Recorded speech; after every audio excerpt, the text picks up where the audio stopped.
നമസ്കാരം.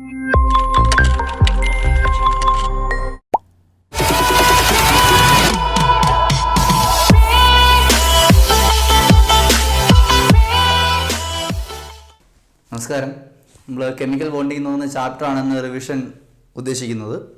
അപ്പോൾ കെമിക്കൽ ബോണ്ടിങ്ങിൽ ആദ്യം നിങ്ങൾ ലൂയിസ് സിംബലുകൾ എന്താണെന്ന് അറിഞ്ഞിരിക്കുക. ലൂയിസ് സിംബലുകൾ എന്താണ്? ലൂയിസ് സിംബൽ എന്ന് ചോദിച്ചു കഴിഞ്ഞാൽ അവസാനത്തെ ഷെല്ലിലെ അഥവാ വാലൻസ് ഷെല്ലിലെ ഇലക്ട്രോണുകളെ കുത്തുകൾ കൊണ്ട് റെപ്രസെൻറ്റ് ചെയ്യുന്ന സിംബലുകളെ വിളിക്കുന്ന പേരാണ് ലൂയിസ് സിംബലുകൾ.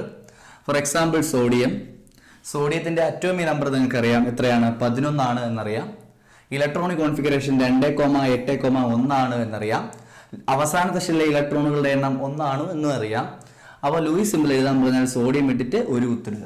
ഇതാണ് ലൂയിസ് സിംബൽ ഓഫ് സോഡിയം. ഇനി കാർബണിന്റെ ലൂയിസ് സിംബൽ എഴുതാൻ പറയുന്നു. കാർബണിന്റെ അറ്റോമിക് നമ്പർ 6 ഇലക്ട്രോണിക് കോൺഫിഗറേഷൻ 2,4 അവസാനത്തെ ഷെല്ലിലെ ഇലക്ട്രോണുകളുടെ എണ്ണം 4 ലൂയിസ് സിംബൽ എഴുതാൻ പറഞ്ഞാൽ കാർബൺ ഇട്ടിട്ട് അതിനു ചുറ്റും 4 കുത്തുകൾ ഇടുക. അപ്പോൾ കാർബണിന്റെ ലൂയിസ് സിംബലായി. നൈട്രജന്റെ ലൂയിസ് സിംബൽ എഴുതാൻ പറയുന്നു. നൈട്രജന്റെ atomic number 7 electronic configuration 2,5 Lewis symbol എഴുതാൻ പറഞ്ഞാൽ നൈട്രജൻ ഇട്ടതിന് ശേഷം ചുറ്റും 5 കുത്തുകൾ ഇടുക. അപ്പോൾ നൈട്രജന്റെ ലൂയിസ് സിംബലായി. ഇനി ലൂയിസ് സിംബലുകൾ ഉപയോഗിച്ച് ഒരു മോളിക്യൂളിന്റെ സ്ട്രക്ചർ നമുക്ക് വരയ്ക്കാൻ കഴിയും. അത്തരം സ്ട്രക്ചറുകളെ വിളിക്കുന്ന പേരാണ് ലൂയിസ് സ്ട്രക്ചറുകൾ. ലൂയിസ് സ്ട്രക്ചറുകൾ വരയ്ക്കുന്നത് ഏതിനെ അടിസ്ഥാനപ്പെടുത്തിയാണ് എന്ന് ചോദിച്ചു കഴിഞ്ഞാൽ ഒക്ടറ്റ് റൂൾ അഥവാ അഷ്ടക നിയമം എന്നതിനെ അടിസ്ഥാനമാക്കിയാണ് നമ്മൾ ലൂയിസ് സ്ട്രക്ചറുകൾ വരയ്ക്കുന്നത്. എന്താണ് അഷ്ടക നിയമം അഥവാ ലൂയിസ് സ്ട്രക്ചർ എന്ന് ചോദിച്ചാൽ അവസാനത്തെ ഷെല്ലിലെ 8 ഇലക്ട്രോൺ ഉണ്ടെങ്കിൽ ആ ആറ്റം അല്ലെങ്കിൽ ആ ആറ്റം സ്റ്റേബിൾ ആയിരിക്കും. ഒരു ആറ്റത്തിന്റെ അവസാനത്തെ ഷെല്ലിൽ 8 ഇലക്ട്രോൺ ഇല്ലെങ്കിൽ അവ ബാക്കിയുള്ള ആറ്റങ്ങളിൽ നിന്ന് ഇലക്ട്രോണുകൾ പിടിച്ചു വാങ്ങിച്ചോ അല്ലെങ്കിൽ ഇലക്ട്രോണുകൾ കൊടുത്തോ ഇലക്ട്രോണുകളെ പങ്കുവെച്ചോ ഷെയർ ചെയ്തോ കെമിക്കൽ ബോണ്ടിങ്ങിൽ പങ്കെടുക്കും. അതിന്റെ ഫലമായിട്ട് അവയുടെ അവസാനത്തെ ഷെല്ലിൽ 8 ഇലക്ട്രോൺ കിട്ടും. ഇപ്പോൾ കെമിക്കൽ ബോണ്ടിങ് എന്തിനാണ് എന്ന് ചോദിച്ചാൽ ഒക്ടറ്റ് കൈവരിക്കുക, ഒക്ടറ്റ് കംപ്ലീറ്റ് ചെയ്ത് സ്റ്റെബിലിറ്റി കിട്ടുക, എനർജി കുറയ്ക്കുക. ഒരു വസ്തുവിന്റെ എനർജി കുറയ്ക്കാൻ വേണ്ടിയും സ്റ്റെബിലിറ്റി കിട്ടാൻ വേണ്ടിയും ഒക്ടറ്റ് കംപ്ലീറ്റ് ചെയ്യാൻ വേണ്ടിയിട്ടുമാണ് അത് എന്ത് ചെയ്യുന്നത്? ബാക്കിയുള്ള ആറ്റങ്ങളുമായി ബോണ്ടിങ്ങിൽ പങ്കെടുക്കുന്നത്. ഇനി അടുത്തത് ഈ പരീക്ഷയ്ക്ക് ചോദിക്കാൻ പറ്റിയ ചോദ്യം എന്ന് പറഞ്ഞാൽ ഈ ലൂയിസ് സിംബൽ അല്ലെങ്കിൽ ലൂയിസ് സ്ട്രക്ചറുകളുടെ ഒക്ടറ്റ് റൂളിന്റെ ലിമിറ്റേഷൻസ് എന്തൊക്കെയാണ്? 1 incomplete octet, 2 expanded octet, 3 odd electron molecule. Incomplete octet എന്ന് വെച്ചാൽ അവസാനത്തെ ഷെല്ലിൽ 8 ഇലക്ട്രോൺ ഇല്ല എന്നാണ്. Example BeCl2, BF3, LiCl, BeF2 ഈ മോളിക്യൂളുകളുടെ ഒന്നും അവസാനത്തെ ഷെല്ലിൽ 8 ഇലക്ട്രോണുകൾ ഇല്ല. അതായത് അവയ്ക്ക് ഒക്ടറ്റ് കംപ്ലീറ്റ് അല്ല, പക്ഷെ അവ എന്താണ്? സ്റ്റേബിൾ ആണ്. അതാണ് ഇൻകംപ്ലീറ്റ് ഒക്ടറ്റ് എന്ന് പറയുന്ന കാറ്റഗറിയിൽ വരുന്നത്. ഇത് നമുക്ക് ഒക്ടറ്റ് തിയറി വെച്ചിട്ട് പറയാൻ കഴിയുന്നില്ല എന്തുകൊണ്ട് ഇങ്ങനെ വരുന്നു എന്നുള്ളത്. അപ്പോൾ എക്സ്പാൻഡഡ് ഒക്ടറ്റ് എന്ന് പറഞ്ഞാൽ അവസാനത്തെ ഷെല്ലിൽ എത്ര ഇലക്ട്രോൺ കാണും? 8 കൂടുതൽ ഇലക്ട്രോൺ കാണും. എക്സ്പാൻഡഡ് ഒക്ടറ്റിനേക്കാളും കൂടുതൽ 8 ഇലക്ട്രോണിനേക്കാളും കൂടുതൽ കാണും. പക്ഷെ അതെന്താണ്? സ്റ്റേബിൾ ആണ്. അങ്ങനെയുള്ള മോളിക്യൂൾസ് ആണ് എക്സ്പാൻഡഡ് ഒക്ടറ്റ് എന്ന് പറയുന്ന കാറ്റഗറിയിൽ വരുന്നത്. എക്സാമ്പിളുകൾ എന്ന് പറയുന്നത് PCl5, SF6, IF7, H2SO4 ഇങ്ങനെയുള്ള ഇഷ്ടംപോലെ മോളിക്യൂൾസ് ഉണ്ട്. ഇനി എന്താണ് ഓഡ് ഇലക്ട്രോൺ മോളിക്യൂൾ എന്ന് വെച്ചാൽ ഒരു ഒക്ടറ്റ് റൂൾ വഴി വരയ്ക്കാൻ കഴിയുന്ന ഒരു ആറ്റത്തിന്റെയും ടോട്ടൽ ഇലക്ട്രോണുകളുടെ എണ്ണം ഓഡ് വരത്തില്ല, ഓഡ് നമ്പർ വരത്തില്ല, എപ്പോഴും ഈവൻ നമ്പർ മാത്രമേ വരത്തുള്ളൂ. അപ്പോൾ ഓഡ് ഇലക്ട്രോൺ മോളിക്യൂളുകൾ എന്ന് വെച്ചാൽ ഇപ്പോൾ NO പോലുള്ള മോളിക്യൂൾ, നൈട്രിക് ഓക്സൈഡ് പോലുള്ള മോളിക്യൂൾ, നൈട്രജനിലെ ഇലക്ട്രോണുകളുടെ എണ്ണം 7 ഓക്സിജൻ ഇലക്ട്രോണുകളുടെ എണ്ണം 8 ടോട്ടൽ ഇലക്ട്രോണുകളുടെ എണ്ണം 15 വരും. അതൊരു ഓഡ് നമ്പറാണ്. ഈവൻ നമ്പർ ഇലക്ട്രോൺ വന്നാൽ മാത്രമേ അത് ഒക്ടറ്റ് റൂൾ പാലിക്കുന്ന മോളിക്യൂൾ ആവത്തുള്ളൂ. പക്ഷേ ഇതിൽ ഈവൻ നമ്പർ അല്ല, ടോട്ടൽ ഇലക്ട്രോൺ നോക്കുമ്പോൾ ഓഡ് നമ്പറാണ് വരുന്നത്. പക്ഷേ ഇതും സ്റ്റേബിൾ ആണ്. ഇതിന് കാരണവും ഒക്ടറ്റ് റൂളിന് പറയാൻ കഴിയുന്നില്ല. ഒരുപാട് മോളിക്യൂളുകളുടെ എനർജി, സ്ട്രക്ചർ, സ്റ്റെബിലിറ്റി ഇതൊന്നും പറയാനായിട്ട് ഒക്ടറ്റ് റൂളിന് സാധിക്കുന്നില്ല. അപ്പോൾ ഒക്ടറ്റ് റൂള് എന്തായി? റൂൾഡ് ഔട്ടായി. പിന്നീട് നമുക്ക് പഠിക്കാനുള്ള ഒരു 3-4 കൺസെപ്റ്റ് എന്ന് പറയുന്നത് 1 hybridisation, 2 VSEPR theory, 3 MO theory. Hybridisation എന്താണെന്ന് ചോദിച്ചു കഴിഞ്ഞാൽ വളരെ സിമ്പിളായിട്ട് പറയുക, BCl3 എന്ന് പറയുന്ന മോളിക്യൂൾ ഉണ്ടാകുന്നു. BCl3 എന്ന് പറയുന്ന മോളിക്യൂൾ ഉണ്ടാവണമെങ്കിൽ അത് എങ്ങനെയാണ് ഉണ്ടാകുന്നത്? ഒരു ബോറോണിന്റെ കൂടെ എത്ര ക്ലോറിൻ ചേരണം? 3 ക്ലോറിൻ ചേരണം. അപ്പോൾ ഈ BCl3 എന്ന് പറയുന്ന മോളിക്യൂൾ അറ്റ് എ സഡൻ ഉണ്ടാകത്തില്ല, പെട്ടെന്ന് തന്നെ ഉണ്ടാകത്തില്ല. അതിനു മുൻപ് ബോറോണിന്റെ ഉള്ളിൽ ഒരു മുന്നൊരുക്കം നടത്തും. അത് നിങ്ങളുടെ എക്സാമ്പിൾ ഞാൻ പറഞ്ഞു തന്നിട്ടുണ്ട്. എന്താ? കല്യാണം കഴിക്കുന്നതിന് മുമ്പ് ചെറുക്കനും പെങ്കൊച്ചും ബ്യൂട്ടി പാർലറൊക്കെ മേക്കപ്പ് ഒക്കെ ഇട്ട് ഒരുങ്ങുന്നു, ആ ഒരു പരിപാടി. അപ്പോൾ ബോണ്ടിങ്ങിൽ പങ്കെടുക്കുന്നതിന് മുമ്പ്, കല്യാണം എന്ന് പറയുന്നതാണ് ബോണ്ടിങ്ങിൽ പങ്കെടുക്കുന്നതിന് മുമ്പ് ഇവർ ഒന്ന് പ്രീ പ്രിപ്പറേഷൻ നടത്തും. അതുപോലെ ബോറോണും ക്ലോറിനും ബോണ്ടിങ്ങിൽ പങ്കെടുക്കുന്നതിന് മുമ്പ് ബോറോണിൻ്റെ ഉള്ളിൽ ചെറിയ മാറ്റങ്ങളും ചെറിയ ഒരു ചേഞ്ചസ് ഒക്കെ വരും. ആ ചേഞ്ചസിനെ വിളിക്കുന്ന പേരാണ് ഹൈബ്രിഡൈസേഷൻ. കെമിക്കലി പറയുവാണെങ്കിൽ എന്താണ് ഹൈബ്രിഡൈസേഷൻ? ഒരു മോളിക്യൂൾ ഉണ്ടാകുന്നതിന് മുമ്പ് അതിലെ സെൻട്രൽ ആറ്റം അതിൻ്റെ ഉള്ളിലെ അറ്റോമിക് ഓർബിറ്റലുകൾ മിക്സ് ചെയ്ത് പുതിയൊരു ഓർബിറ്റൽ ഉണ്ടാക്കും. ആ ഓർബിറ്റലിനെ വിളിക്കുന്ന പേരാണ് ഹൈബ്രിഡ് ഓർബിറ്റൽ. ഹൈബ്രിഡ് ഓർബിറ്റൽ ഉണ്ടാകുന്ന ആ പ്രോസസ്സിനെ വിളിക്കുന്ന പേരാണ് ഹൈബ്രിഡൈസേഷൻ. എന്താണ് ഹൈബ്രിഡ് ഓർബിറ്റൽ എന്ന് ചോദിച്ചു കഴിഞ്ഞാൽ അറ്റോമിക് ഓർബിറ്റലുകൾ മിക്സ് ചെയ്ത് ഉണ്ടാകുന്ന പുതിയ ഓർബിറ്റലുകളെ വിളിക്കുന്ന പേരാണ് hybrid orbital. It is a process of intermixing of atomic orbital to form a new orbital called hybrid orbital. എന്നിട്ട് ആ ഹൈബ്രിഡ് ഓർബിറ്റൽ ആയിരിക്കും ആരുമായിട്ട് ബോണ്ടിങ്ങിൽ പങ്കെടുക്കുന്നത്? ക്ലോറിനുമായി ബോണ്ടിങ്ങിൽ പങ്കെടുക്കുന്നത്. ഇതാണ് ഏത് തിയറി പറയുന്നത്? ഹൈബ്രിഡൈസേഷൻ തിയറി പറയുന്നത്. അതിലൊരു 3-4 പോയിന്റുകളോട് ഞാൻ അഡീഷണൽ പറയുന്നു. ഹൈബ്രിഡൈസേഷൻ നടക്കുമ്പോൾ, അതായത് ഓർബിറ്റലുകൾ മിക്സ് ചെയ്യുന്നു ഞാൻ പറഞ്ഞല്ലോ, ഒരു എസും ഒരു പിയും കൂടെ വേണമെങ്കിൽ മിക്സ് ചെയ്യാം. അതിനെ വിളിക്കുന്ന പേരാണ് sp ഹൈബ്രിഡൈസേഷൻ. ഒരു എസും 2 പിയും കൂടെ മിക്സ് ചെയ്യാം, അപ്പോൾ നമ്മൾ വിളിക്കുന്ന പേരാണ് sp2 ഹൈബ്രിഡൈസേഷൻ. ഒരു എസും 3 പിയും കൂടെ വേണമെങ്കിൽ മിക്സ് ചെയ്യുന്ന സമയത്ത്, അപ്പോൾ ആ ഹൈബ്രിഡൈസേഷൻ വിളിക്കുന്ന പേരാണ് sp3 ഹൈബ്രിഡൈസേഷൻ. അല്ലെങ്കിൽ ഒരു എസും 3 പിയും 1 ഡിയും കൂടെ മിക്സ് ചെയ്യാം, ആ ഹൈബ്രിഡൈസേഷൻ വിളിക്കുന്ന പേരാണ് sp3d ഹൈബ്രിഡൈസേഷൻ. ഒരു എസും 3 പിയും 2 ഡിയും കൂടെ മിക്സ് ചെയ്യാം, ആ ഹൈബ്രിഡൈസേഷൻ വിളിക്കുന്ന പേരാണ് sp3d2 ഹൈബ്രിഡൈസേഷൻ. അപ്പോൾ ഈ ഒരു ഏത് ഹൈബ്രിഡൈസേഷൻ ആണോ പങ്കെടുക്കുന്നത് ആ ഹൈബ്രിഡൈസേഷൻ വെച്ചിട്ട് ആ മോളിക്യൂളിന്റെ സ്ട്രക്ചർ നമുക്ക് പ്രെഡിക്റ്റ് ചെയ്യാൻ കഴിയും എന്നാണ് ഏത് തിയറി പറയുന്നത്? ഹൈബ്രിഡൈസേഷൻ തിയറി പറയുന്നത്. ഇനി VSEPR തിയറി എന്താണെന്നും VSEPR തിയറിയിലെ 5-6 പോയിന്റുകളും സ്ഥിരമായി പരീക്ഷയ്ക്ക് ചോദിക്കാറുള്ളതാണ്. VSEPR തിയറി എന്താണെന്ന് ഓർമ്മയുണ്ടല്ലോ? എന്താ? Valence shell electron pair repulsion theory. Valence ഷെല്ലിലെ ഇലക്ട്രോൺ പെയറുകളുടെ റിപ്പൽഷൻ ആണ് ഒരു മോളിക്യൂളിന്റെ സ്ട്രക്ചർ തീരുമാനിക്കുന്നത് എന്നാണ് VSEPR തിയറി പറയുന്നത്. Structure of molecule is predicted by means of the electron pair repulsion between valence electron shell. The structure of a molecule is determined by the repulsion between electron pairs in the valence shell. Valence ഷെല്ലിലുള്ള electron പെയറുകളുടെ repulsion ആണ് ഒരു മോളിക്യൂളിന്റെ സ്ട്രക്ചറിന് അടിസ്ഥാനം എന്നാണ് ഏത് theory പറയുന്നത്? VSEPR theory പറയുന്നത്. VSEPR തിയറിയിലെ വേറെ പോയിന്റുകൾ ഇതാണ്. ഇപ്പോൾ വാട്ടർ എന്ന് പറയുന്ന മോളിക്യൂൾ എടുത്തു കഴിഞ്ഞാൽ, വാട്ടർ എന്ന് പറയുന്നത് H2O ആണ്. H2Oയുടെ സ്ട്രക്ചർ ഇതാണ്. ഒരു ബോണ്ടിങ്ങിൽ പങ്കെടുക്കാത്ത 2 ഇലക്ട്രോൺ പെയറുകളുണ്ട്. ഇവിടെ നിങ്ങൾ നോക്കുക, ഈ ബോണ്ടും ഒരു ബോണ്ട് എന്ന് പറയുമ്പോൾ 2 ഇലക്ട്രോൺ ആണ്, ഈ ബോണ്ട് എന്ന് പറയുമ്പോൾ 2 ഇലക്ട്രോൺ ആണ്. അതായത് ഇത് ഒരു പെയർ ഇലക്ട്രോൺ ആണ്, ഇത് വേറൊരു പെയർ ഇലക്ട്രോൺ ആണ്. ഈ 2 പെയറുകളും ബോണ്ടിങ്ങിൽ പങ്കെടുക്കുന്ന ഇലക്ട്രോൺ പെയറുകളാണ്. ബോണ്ടിങ്ങിൽ പങ്കെടുക്കുന്ന ഇലക്ട്രോൺ പെയറുകളെ വിളിക്കുന്ന പേരാണ് ബോണ്ട് പെയറുകളെന്നും, ബോണ്ടിങ്ങിൽ പങ്കെടുക്കാത്ത ഇലക്ട്രോൺ പെയറുകളെ വിളിക്കുന്ന പേരാണ് ലോൺ പെയറുകളെന്നും. അപ്പോൾ ഈ ഒരു മോളിക്യൂൾ എടുത്ത് നോക്കിയാൽ അതിൽ ബോണ്ട് പെയറുകളും കാണാം, ലോൺ പെയറുകളും കാണാം. നമുക്കറിയാം ഇതൊരു ഇലക്ട്രോൺ പെയറാണ്.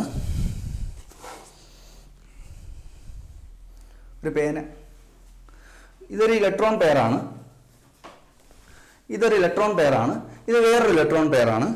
ഈ 2 ഇലക്ട്രോൺ പെയറുകൾ അടുത്തടുത്തിരിക്കുന്നു. ഓക്കെ, അപ്പോൾ ഇത് ഇലക്ട്രോൺ പെയർ, ഇതിന് നെഗറ്റീവ് ചാർജാണ്, ഇതിന് നെഗറ്റീവ് ചാർജാണ്. അടുത്തടുത്ത് വന്നാൽ എന്ത് സംഭവിക്കും? റിപ്പൽഷൻ സംഭവിക്കും.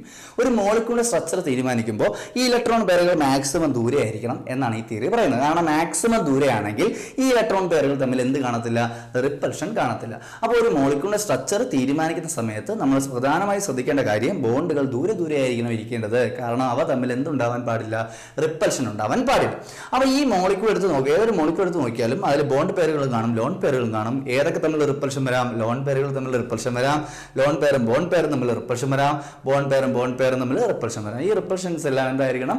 മിനിമം ആയിരിക്കണം എന്നാണ് ഏത് തിയറി പറയുന്നത്? VSEPR തിയറി പറയുന്നത്. ഒരു മോളിക്യൂളിനെ പല സ്ട്രക്ചറുകൾ വഴി നമുക്ക് വരയ്ക്കാൻ കഴിഞ്ഞാൽ ആ സ്ട്രക്ചറുകൾക്കെല്ലാം നമുക്ക് VSEPR തിയറി അപ്ലൈ ചെയ്യാൻ സാധിക്കും.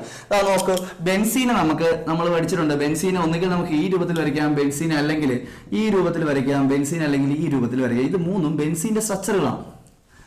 ഈ 3 സ്ട്രക്ചറുകളും എന്താ ഇങ്ങനെ ഉണ്ടാവാൻ കാര്യം എന്താ? ഈ ഫിനോമിനോണിനെ വിളിക്കുന്ന പേരാണ് റെസൊണൻസ്. ഒരു മോളിക്യൂൾ തന്നെ പല രൂപങ്ങളിൽ എക്സിസ്റ്റ് ചെയ്യുന്നു. ആ ഫിനോമിനോണിനെ വിളിക്കുന്ന പേരാണ് റെസൊണൻസ്. അത് പരീക്ഷയ്ക്ക് ചോദിക്കാൻ പറ്റിയ വേറൊരു ചോദ്യമാണ്. അപ്പോൾ ഇങ്ങനെ ഈ 3 സ്ട്രക്ചറുകൾ വഴി ബെൻസീനെ നമുക്ക് റെപ്രസെന്റ് ചെയ്യാൻ കഴിയുന്നുവെങ്കിൽ VSEPR theory is applicable to all the 3 structures. അപ്പോൾ ഇതാണ് ഏത് തിയറി വഴി പറയുന്നത്? VSEPR തിയറി വഴി പറയുന്നത്. അടുത്ത നമുക്ക് കുറച്ച് മോളിക്യൂൾസിന്റെ സ്ട്രക്ചർ പരീക്ഷയ്ക്ക് സ്ഥിരം ചോദിച്ചിട്ടുള്ള കുറച്ച് മോളിക്യൂളിന്റെ സ്ട്രക്ചർ. അപ്പൊ SF4ന്റെ സ്ട്രക്ചർ എന്താണ്? SF4 ഇവിടെ എഴുതാം. SF4ന്റെ സ്ട്രക്ചർ എന്താണ്? എക്സാമിന് ചോദിച്ചിട്ടുണ്ട്, ചോദിക്കുന്നൊന്നും ഞാൻ പറയുന്നില്ല. SF4ന്റെ സ്ട്രക്ചർ എന്താണെന്ന് ചോദിച്ചു കഴിഞ്ഞാൽ ആദ്യം നിങ്ങൾ സൾഫർ എടുക്കുക. സൾഫറിന്റെ അവസാനത്തെ ഷെല്ലിൽ എത്ര ഇലക്ട്രോൺ ഉണ്ട് നോക്കുക. എത്ര ഇലക്ട്രോൺ ഉണ്ട്? 6 ഇലക്ട്രോൺ ഉണ്ട്. 1 2 3 4 5 6 ഇലക്ട്രോൺ ഉണ്ട്. 4 ഫ്ലോറിൻ ഉണ്ട്. ഒരു ഫ്ലോറിന് ഒരു ബോണ്ട് ഉണ്ടാക്കുന്നു, അടുത്ത ഫ്ലോറിന് ഒരു ബോണ്ട് ഉണ്ടാക്കുന്നു, അടുത്ത ഫ്ലോറിന് ഒരു ബോണ്ട് ഉണ്ടാക്കുന്നു, അടുത്ത ഫ്ലോറിന് ഒരു ബോണ്ട് ഉണ്ടാക്കുന്നു. ഇപ്പൊ എത്ര ബോണ്ടായി ഇവിടെ? 1 2 3 4 ബോണ്ട് ഉണ്ടെങ്കിൽ 4 ബോണ്ട് പെയർ ഉണ്ട് എന്ന് പറയാം. പ്ലസ് ഒരു പെയർ ഇലക്ട്രോൺ ചുമ്മാ നിൽക്കുകയല്ലേ, ചുമ്മാ നിൽക്കുന്ന ഇലക്ട്രോണിനെ വിളിക്കുന്ന പേര് നമ്മൾ പഠിച്ചു, ലോൺ പെയർ. അപ്പൊ ഇവിടെ ഒരു ലോൺ പെയർ ഉണ്ട്. അപ്പൊ 4 ബോണ്ട് പെയറും ഒരു ലോൺ പെയറും ഉണ്ട്. VSEPR തിയറി വഴി നമ്മൾ കുറെ സ്ട്രക്ചറുകൾ കാണാതെ പഠിച്ചിട്ടുണ്ട്. 4 ബോണ്ട് പെയറും ഒരു ലോൺ പെയറും എന്നുള്ള സ്ട്രക്ചർ ആണ് സീസ. എന്താണ് seesaw? S F F F F ഒരു ലോൺ പെയർ സീസ. ഓക്കെ, ഇനി SF6ന്റെ സ്ട്രക്ചർ എന്താണ്? SF6 സൾഫറിന് ചുറ്റും നമുക്കറിയാം 6 ഇലക്ട്രോൺ, അവസാനത്തെ ഷെല്ലിൽ 6 ഇലക്ട്രോൺ കാണാം. Atomic number 16. അപ്പൊ 1 2 3 4 5 6 ഫ്ലോറിൻ ഉണ്ട്.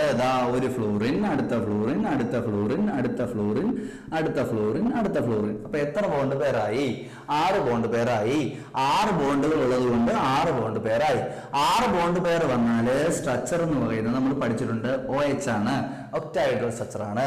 അതായത് S F F F F F മുകളിലോട്ട് താഴോട്ട് ഓരോ എഫ് വീതം. ഇതാണ് ഏത് സ്ട്രക്ചർ എന്ന് പറയുന്നത്? ഒക്ടാഹെഡ്രൽ സ്ട്രക്ചർ എന്ന് പറയുന്നത്. ഇനി PCl3യുടെ സ്ട്രക്ചർ എന്താണ്? PCl3 ഫോസ്ഫറസിന്റെ അവസാനത്തെ ഷെല്ലിൽ, ഫോസ്ഫറസിന്റെ അറ്റോമിക് നമ്പർ 15 ആണ്. അവസാനത്തെ ഷെല്ലിൽ 5 ഇലക്ട്രോൺ ഉണ്ട്. 1 2 3 4 5. PCl3 ആണ്, സോറി, PCl3 ഫോസ്ഫറസിന്റെ അവസാനത്തെ ഷെല്ലിൽ 5 ഇലക്ട്രോൺ ഉണ്ട്. ഒരു ക്ലോറിൻ ഒരു ബോണ്ട് വെച്ചുണ്ടാക്കും. അപ്പോൾ ഒരു ക്ലോറിൻ, അടുത്ത ക്ലോറിൻ, അടുത്ത ക്ലോറിൻ, ഒരു പെയർ ഇലക്ട്രോൺ ചുമ്മാ നിൽക്കുന്നു. അപ്പൊ 1 2 3 ബോണ്ട് പെയറും ഒരു ലോൺ പെയറും ഉണ്ട്. 3 ബോണ്ട് പെയറും ഒരു ലോൺ പെയറും വന്നു കഴിഞ്ഞാൽ സ്ട്രക്ചർ എന്ന് പറയുന്നത് TD സ്ട്രക്ചർ അല്ല, സോറി, പിരമിഡൽ സ്ട്രക്ചർ ആണ്. പിരമിഡൽ സ്ട്രക്ചർ ആണെങ്കിൽ PCl ഒരു ലോൺ പെയർ. നമ്മൾ അമോണിയയുടെ സ്ട്രക്ചർ വരച്ച ഓർമ്മയുണ്ടോ? NH ഒരു ലോൺ പെയർ. അമോണിയന്റെ സ്ട്രക്ചർ പോലെ തന്നെയാണ് ആരുടെ സ്ട്രക്ചർ വരുന്നത്? PCl3യുടെ സ്ട്രക്ചറും വരുന്നത്. ഇനി നമുക്ക് VSEPR തിയറി കഴിഞ്ഞ് ഇനി നമുക്ക് MO കോൺഫിഗറേഷൻ നോക്കാം. MO കോൺഫിഗറേഷൻ എന്ന് പറഞ്ഞാൽ നമ്മൾ പറഞ്ഞായിരുന്നു എന്താ? Molecular orbital configuration. എന്താ മോളിക്കുലാർ ഓർബിറ്റൽ കോൺഫിഗറേഷൻ? ആറ്റത്തിൽ ഇലക്ട്രോണുകൾ കാണപ്പെടുന്നത് പോലെ മോളിക്യൂളിൽ ഇലക്ട്രോണുകൾ കാണപ്പെടുന്ന സ്ഥലങ്ങളെ വിളിക്കുന്ന പേരാണെന്ന് പറയുന്നത് മോളിക്കുലാർ ഓർബിറ്റലുകൾ. അപ്പൊ മോളിക്കുലാർ ഓർബിറ്റലുകളിൽ ഇലക്ട്രോണുകൾ നിറയുന്ന രീതി നമ്മൾ സാധാരണ സബ്ഷെൽ ഇലക്ട്രോൺ നിറയുന്ന 1s 2s 2p 3s 3p 4s 3d എന്നൊക്കെ പറഞ്ഞു പോകുന്നത് പോലെ മോളിക്കുലാർ ഓർബിറ്റലിൽ ഇലക്ട്രോൺ നിറയുന്ന ഒരു ഓർഡർ ഉണ്ട്, 2 ഓർഡറുകളുണ്ട്. ആ 2 ഓർഡറുകൾ നിങ്ങൾ കാണാതെ പഠിച്ചിട്ടുണ്ട്. എന്തായിരുന്നു ഓർഡർ? അപ് ടു 14 ഇലക്ട്രോൺ ആണെങ്കിൽ ഒരു ഓർഡർ ആണ്. എബോവ് 14 ഇലക്ട്രോൺ ആണെങ്കിൽ, എബോവ് 14 ഇലക്ട്രോൺ, അതായത് ഒരു മോളിക്യൂളിൽ 14 ഇലക്ട്രോൺ വരെയാണുള്ളതെങ്കിൽ അതിന്റെ ഓർഡർ ആദ്യത്തെ ഓർഡർ ആണ്. നോക്കാം നമുക്ക്. Sigma 1s, sigma star 1s, sigma 2s, sigma star 2s, pi 2px is equal to pi 2py, sigma 2pz, pi star 2px is equal to pi star 2py, sigma star 2pz.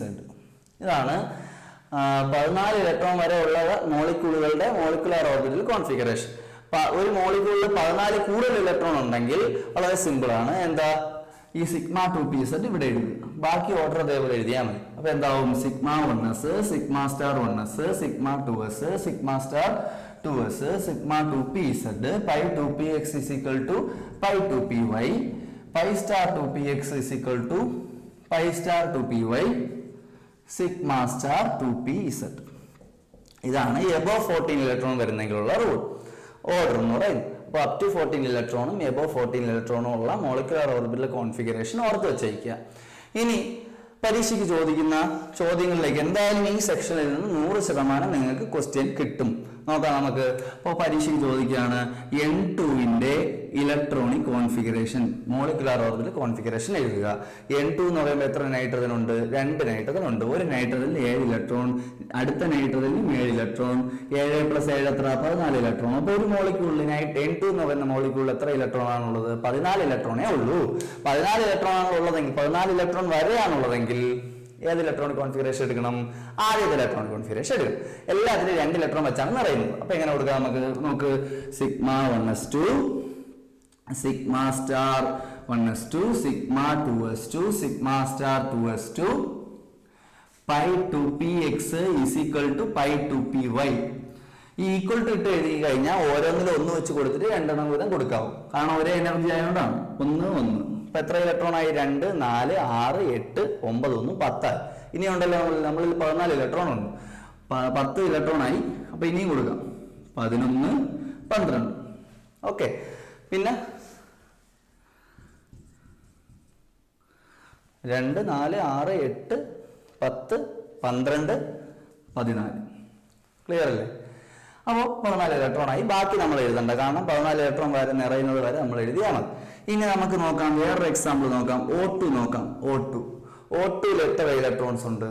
ഓരോ ഓക്സിജനിൽ 8 electron, അടുത്ത ഓക്സിജനിൽ 8 electron. 8 + 8 എത്ര electron? 16 electron ഉണ്ട്.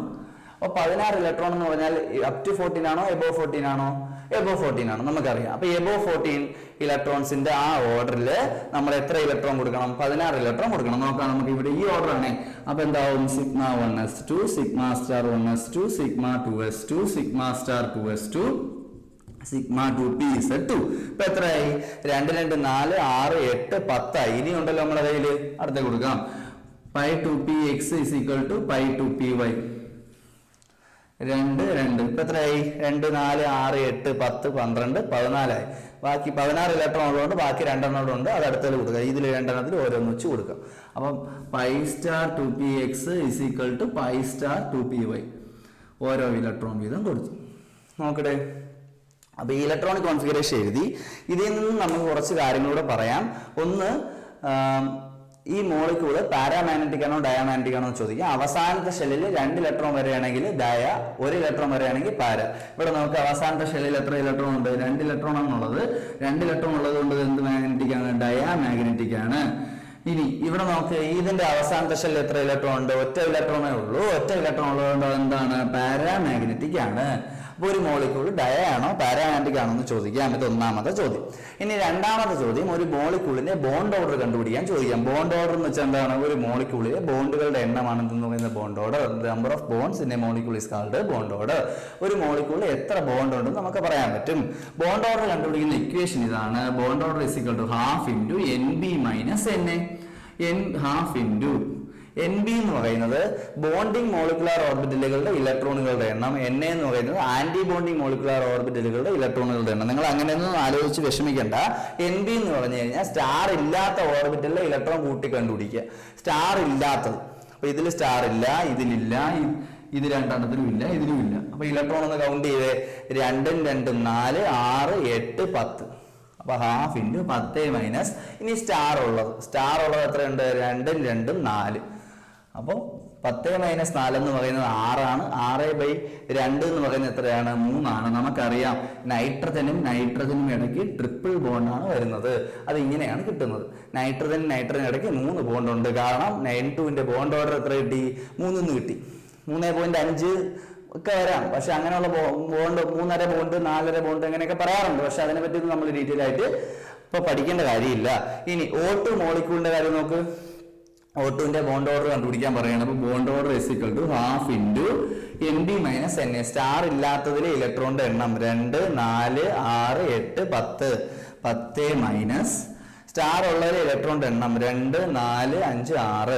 10 - 6 4/2. എത്ര bond കിട്ടൂടെ? 2 bond. അതായത് ഓക്സിജനും ഇടയ്ക്ക് എത്ര bond ഉണ്ട്?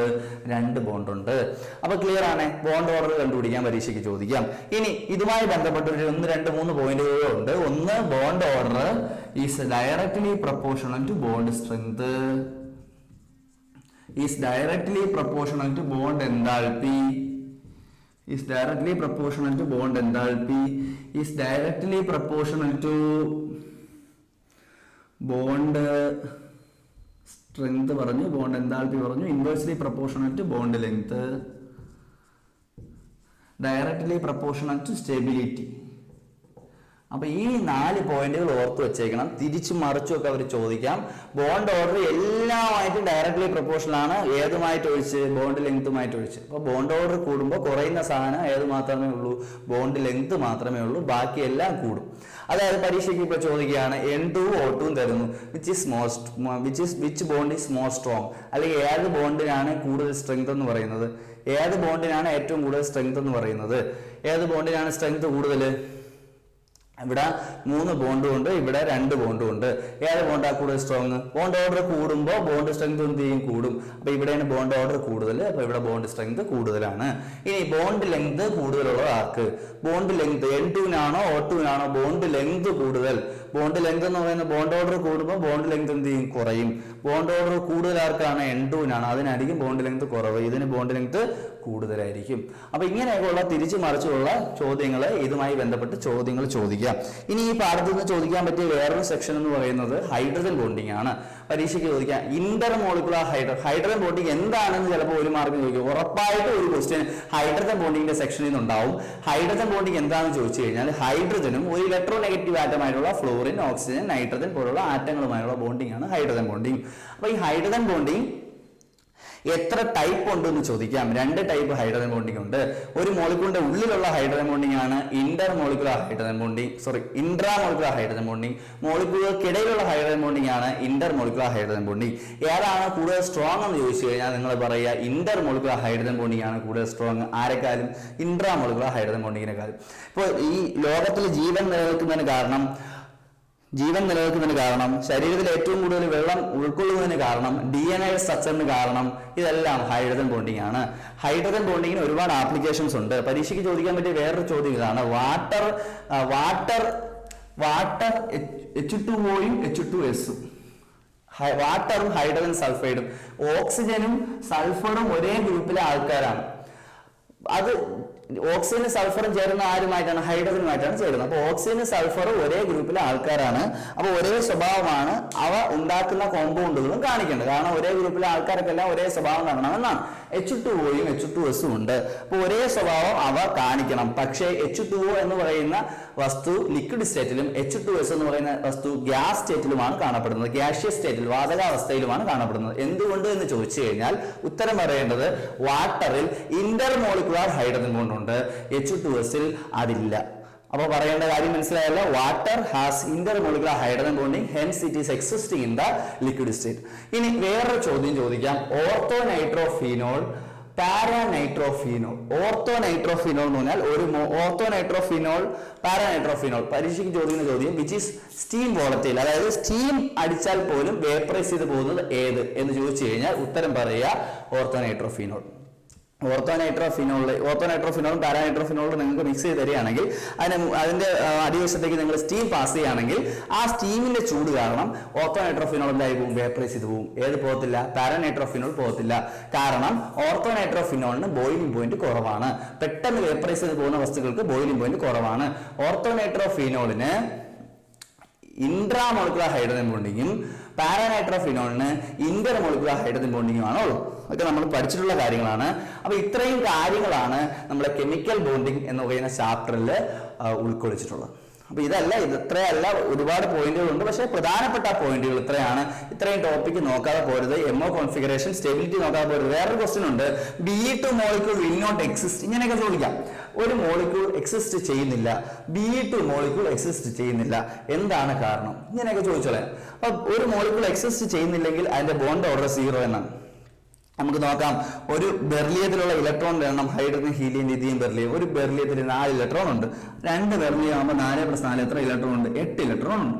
ഓക്കെ, 8 ഇലക്ട്രോൺ ഉണ്ട്. 8 ഇലക്ട്രോൺ ആണെങ്കിൽ അപ് ടു 14 ആണോ, എബോ 14 ആണോ, അപ് ടു 14 ആണ്. അപ്പൊ ആ ഇലക്ട്രോണിക് കോൺഫിഗറേഷൻ എഴുതുക. σ1s2, σ*1s2, σ2s2, σ*2s2. ഇപ്പൊ എത്രയായി? 2 2 4 2 6 2 8ആയി. ബോണ്ട് ഓർഡർ കണ്ടുപിടിക്കുക. ഹാഫ് ഇൻറ്റു എങ്ങനെ കണ്ടുപിടിക്കും? NB - NA. NB എത്രയുണ്ട്? 2 2 2 4. സ്റ്റാർ ഇല്ലാത്ത ഇലക്ട്രോണുകളുടെ എണ്ണം 2 2 4 4 - ഇവിടെ 2, ഇവിടെ 2, 2, 2, 4, 4 - 4 0, 0 × 1/2 എന്ന് പറഞ്ഞാൽ എത്രയാണ്? 0. ബോണ്ട് ഓർഡർ 0 ആണ്. എന്ന് വെച്ചാൽ അവരെ ബോണ്ട് ഇല്ല എന്നാണ്. ബോണ്ടുകളുടെ എണ്ണമാണ് നമ്മൾ ബോണ്ട് ഓർഡർ എന്ന് വിളിക്കുന്നത്. B2 മോളിക്യൂളിൽ ബോണ്ടുകളൊന്നും തന്നെ ഇല്ല. ബെർലിയത്തിനും ഇടയ്ക്ക് ബോണ്ട് ഇല്ല. ദാറ്റ് മീൻസ് ബോണ്ട് ഇല്ലെങ്കിൽ അവർ ചേർന്ന് എന്തായിട്ട് മാറത്തില്ല? B2 മോളിക്യൂൾ ഉണ്ടാവത്തില്ല. അപ്പൊ ഏതെങ്കിലും ഒരു മോളിക്യൂൾ എക്സിസ്റ്റ് ചെയ്യുന്നില്ല എന്ന് പറഞ്ഞു കഴിഞ്ഞാൽ നിങ്ങൾ കണ്ണടച്ചുകൊണ്ട് എഴുതാം that molecule will not exist. പിന്നെ വേറൊരു ചോദ്യം നമുക്ക് ചിലപ്പോൾ പരീക്ഷയ്ക്ക് നമുക്ക് അറിഞ്ഞാത്ത ക്വസ്റ്റ്യൻ ചോദിക്കാം. ഇപ്പൊ ഇന്ന മോളിക്യൂൾ എക്സിസ്റ്റ് ചെയ്യുന്നു, ഇന്ന മോളിക്യൂൾ എക്സിസ്റ്റ് ചെയ്യുന്നില്ല. നിങ്ങൾ നോക്കുക, അത് നമുക്ക് ഉത്തരം അറിയത്തില്ല. അപ്പൊ നിങ്ങൾ 2 മോളിക്യൂളുകളിലേക്ക് നോക്കുക, 2ൽ ഹൈഡ്രജൻ ഉണ്ടോ നോക്കുക. അങ്ങനെയാണെങ്കിൽ ഉത്തരം ഹൈഡ്രജൻ ബോണ്ടിങ് ആയിരിക്കും. ഓക്കെ, നിങ്ങളൊന്നും എഴുതേണ്ട, ഹൈഡ്രജൻ ബോണ്ടിങ് എഴുതി വെക്കുക, ആൻസർ എഴുതി വെക്കുക. ക്ലിയർ? ഇനി ബോണ്ട് ഓർഡർ കണ്ടുപിടിക്കാനുള്ള ഒരു എളുപ്പമായി നിങ്ങൾ ഇത്രയൊക്കെ എഴുതി കണ്ടുപിടിക്കുമ്പോഴേക്കും ബോണ്ട് ഓർഡർ തെറ്റാനുള്ള സാധ്യതയുണ്ട്. അപ്പോൾ ബോണ്ട് ഓർഡർ കറക്റ്റ് ആണോ ഇല്ലയോ എന്ന് നിങ്ങൾക്ക് പെട്ടെന്ന് ഐഡന്റിഫൈ ചെയ്യാൻ പറ്റും. 14 ഇലക്ട്രോൺ ആണ് ഉള്ളതെങ്കിൽ ബോണ്ട് ഓർഡർ 3 ആയിരിക്കും. ഓർത്ത് വെച്ചേക്കുക, അത് പഠിച്ചു വെച്ചേക്കണം. 14 ഇലക്ട്രോൺ ഉള്ളതെങ്കിൽ bond order 3. 15 electron, 16 electron, 17 electron ഒക്കെ ഒരു മോളിക്യൂളിൽ വരാം. അങ്ങനെയാണെങ്കിൽ ബോണ്ട് ഓർഡർ 0.5 വെച്ച് കുറച്ച് വന്നാൽ മതി. അപ്പൊ എങ്ങനെയാവും? 2.5, 2, 1.5 ഇതായിരിക്കും ബോണ്ട് ഓർഡർ. ഇനി 14 കുറവും വരാം. 12 ഇലക്ട്രോണ്, 11 ഇലക്ട്രോണ്, 10 ഇലക്ട്രോൺ ഒക്കെ വരാം. അപ്പൊ ബോണ്ട് ഓർഡർ 0.5 വീതം കുറച്ചു. അപ്പൊ ഇങ്ങനെയാവും 2.5, 2, 1.5. അപ്പൊ മുകളിലേക്ക് താഴേക്ക് വന്നാലും മുകളിലോട്ട് പോയാലും 0.5 വീതം കുറച്ചു. നമുക്ക് ശരിയാണോ നോക്കാം. നമ്മൾ കണ്ടുപിടിച്ചു N2ന്റെ ബോണ്ട് ഓർഡർ കണ്ടുപിടിച്ചു. N2ന്റെ ബോണ്ട് ഓർഡർ എത്രയാ കിട്ടിയേ? 3. N2ൽ എത്ര ഇലക്ട്രോൺ ഉണ്ട്? 14 ഇലക്ട്രോൺ. Bond order 3. കറക്റ്റ് അല്ലേ? 14 ഇലക്ട്രോൺ, ബോണ്ട് ഓർഡർ 3. വളരെ കറക്റ്റ് ആണ്. O2 നോക്കൂ, O2 എത്ര ഇലക്ട്രോൺ ഉണ്ട്? 16 ഇലക്ട്രോൺ ഉണ്ട്. ബോണ്ട് ഓർഡർ എത്ര കിട്ടി? 2. കറക്റ്റ് ആണോ നോക്ക്? 16 ഇലക്ട്രോൺ ഉണ്ട്, ബോണ്ട് ഓർഡർ 2. അപ്പൊ ഈ ഒരു ഓർഡർ ഓർത്ത് വെച്ചേക്കുക. നിങ്ങൾക്ക് എവിടെയെങ്കിലും തെറ്റുവാണെന്നുണ്ടെങ്കിൽ സൈഡിൽ എഴുതി നോക്കുക. അപ്പൊ ഒരു കാര്യം പറയാൻ വിട്ടുപോയി. എന്താണ്? 14 ഇവിടെ 14 3 ഞാൻ എഴുതിയപ്പോൾ തെറ്റാണ്. 14 കഴിഞ്ഞ് 14 മുമ്പുള്ളതാണ് 13 എഴുതിക്കുന്ന കറക്റ്റാണ്. 13, 12, 11 ഓർഡർ കറക്റ്റാണ്. ഈ നമ്പർ കുറഞ്ഞു പോകുന്നു എന്നാണ് ഉദ്ദേശിക്കുന്നത്. ഓക്കെ, അപ്പൊ കെമിക്കൽ ബോണ്ടിങ്ങിൽ നമ്മൾ ഇത്രയാണ് ഡിസ്കസ് ചെയ്യാൻ ഉദ്ദേശിച്ചത്. കെമിക്കൽ ബോണ്ടിങ് വലിയ ചാപ്റ്റർ ആയതുകൊണ്ടാണ് നമ്മൾ ഇത്രയും ക്വസ്റ്റ്യൻസ് പറഞ്ഞത്. അപ്പോൾ വാട്ടറിന്റെ അമോണിയയുടെ സ്ട്രക്ചർ നോക്കാതെ പരീക്ഷയ്ക്ക് പോവാൻ പാടില്ല. അപ്പോൾ നന്നായിട്ട് പഠിക്കുക. കെമിക്കൽ ബോണ്ടിങ് നിങ്ങൾക്ക് ഏകദേശം മനസ്സിലായി എന്ന് വിശ്വസിക്കുന്നു. ഓക്കെ, അടുത്ത് നമ്മൾ ഡിസ്കസ് ചെയ്യുന്നത് സ്റ്റേറ്റ്സ് ഓഫ് മാറ്റർ എന്ന് പറയുന്ന ചാപ്റ്ററാണ്. സ്റ്റേറ്റ്സ് ഓഫ് മാറ്ററിൽ വളരെ കുഞ്ഞ ചാപ്റ്ററാണ് സ്റ്റേറ്റ്സ് ഓഫ് മാറ്റർ എന്ന് പറയുന്നത്. സ്റ്റേറ്റ്സ് ഓഫ് മാറ്ററിൽ കുറച്ച് നിയമങ്ങൾ ആദ്യം പഠിക്കാനുണ്ട്. എന്താണ് ബോയിൽസ് ലാ? ബോയിൽസ് ലാ എന്ന് വെച്ചാൽ എന്താണ് Boyle's law? Pressure of a gas is inversely proportional to volume, P proportional to 1/V. ഇതാണ് ഏത് ലാ എന്ന് പറയുന്നത്? ബോയിൽസ് ലാ. ഇനി ചാൾസ് ലാ എന്താണ്? Charles law P proportional to 1/V at constant temperature. പ്രഷറും വോളിയവും ഇൻവേഴ്സ്ലി പ്രപ്പോർഷണൽ ആയിരിക്കും കോൺസ്റ്റന്റ് ടെമ്പറേച്ചറിൽ. ഇനി ചാൾസ് ലാ എന്താണ്? V proportional to T. Volume is directly proportional to temperature at constant pressure. Okay, ഇനി അവഗാഡ്രോസ് ലാ എന്താണ്? Avogadro's law എന്ന് പറയുന്നത് V proportional to N at constant pressure and temperature. ഇനി combined gas equation ചോദിക്കാം. P1 V1 by T1 is equal to P2 V2 by T2. ഈ equation ചോദിക്കാറില്ല, പക്ഷേ പരീക്ഷയ്ക്ക് P1 ആദ്യത്തെ പ്രഷറും ആദ്യത്തെ വോളിയം ആദ്യത്തെ ടെമ്പറേച്ചറും രണ്ടാമത്തെ ടെമ്പറേച്ചറും രണ്ടാമത്തെ വോളിയം തരും, രണ്ടാമത്തെ പ്രഷർ കണ്ടുപിടിക്കാൻ പറയും. കാൽക്കുലേഷൻസ് ചെയ്യുമ്പോൾ നിങ്ങൾ ശ്രദ്ധിക്കേണ്ടത് എല്ലാ ടേമുകളും ഒരേ യൂണിറ്റിലായിരിക്കണം. ഓക്കെ, ഇനി ഐഡിയൽ ഗ്യാസ് ഇക്വേഷൻ ചോദിക്കാം. എന്താണ്? PV equal to nRT.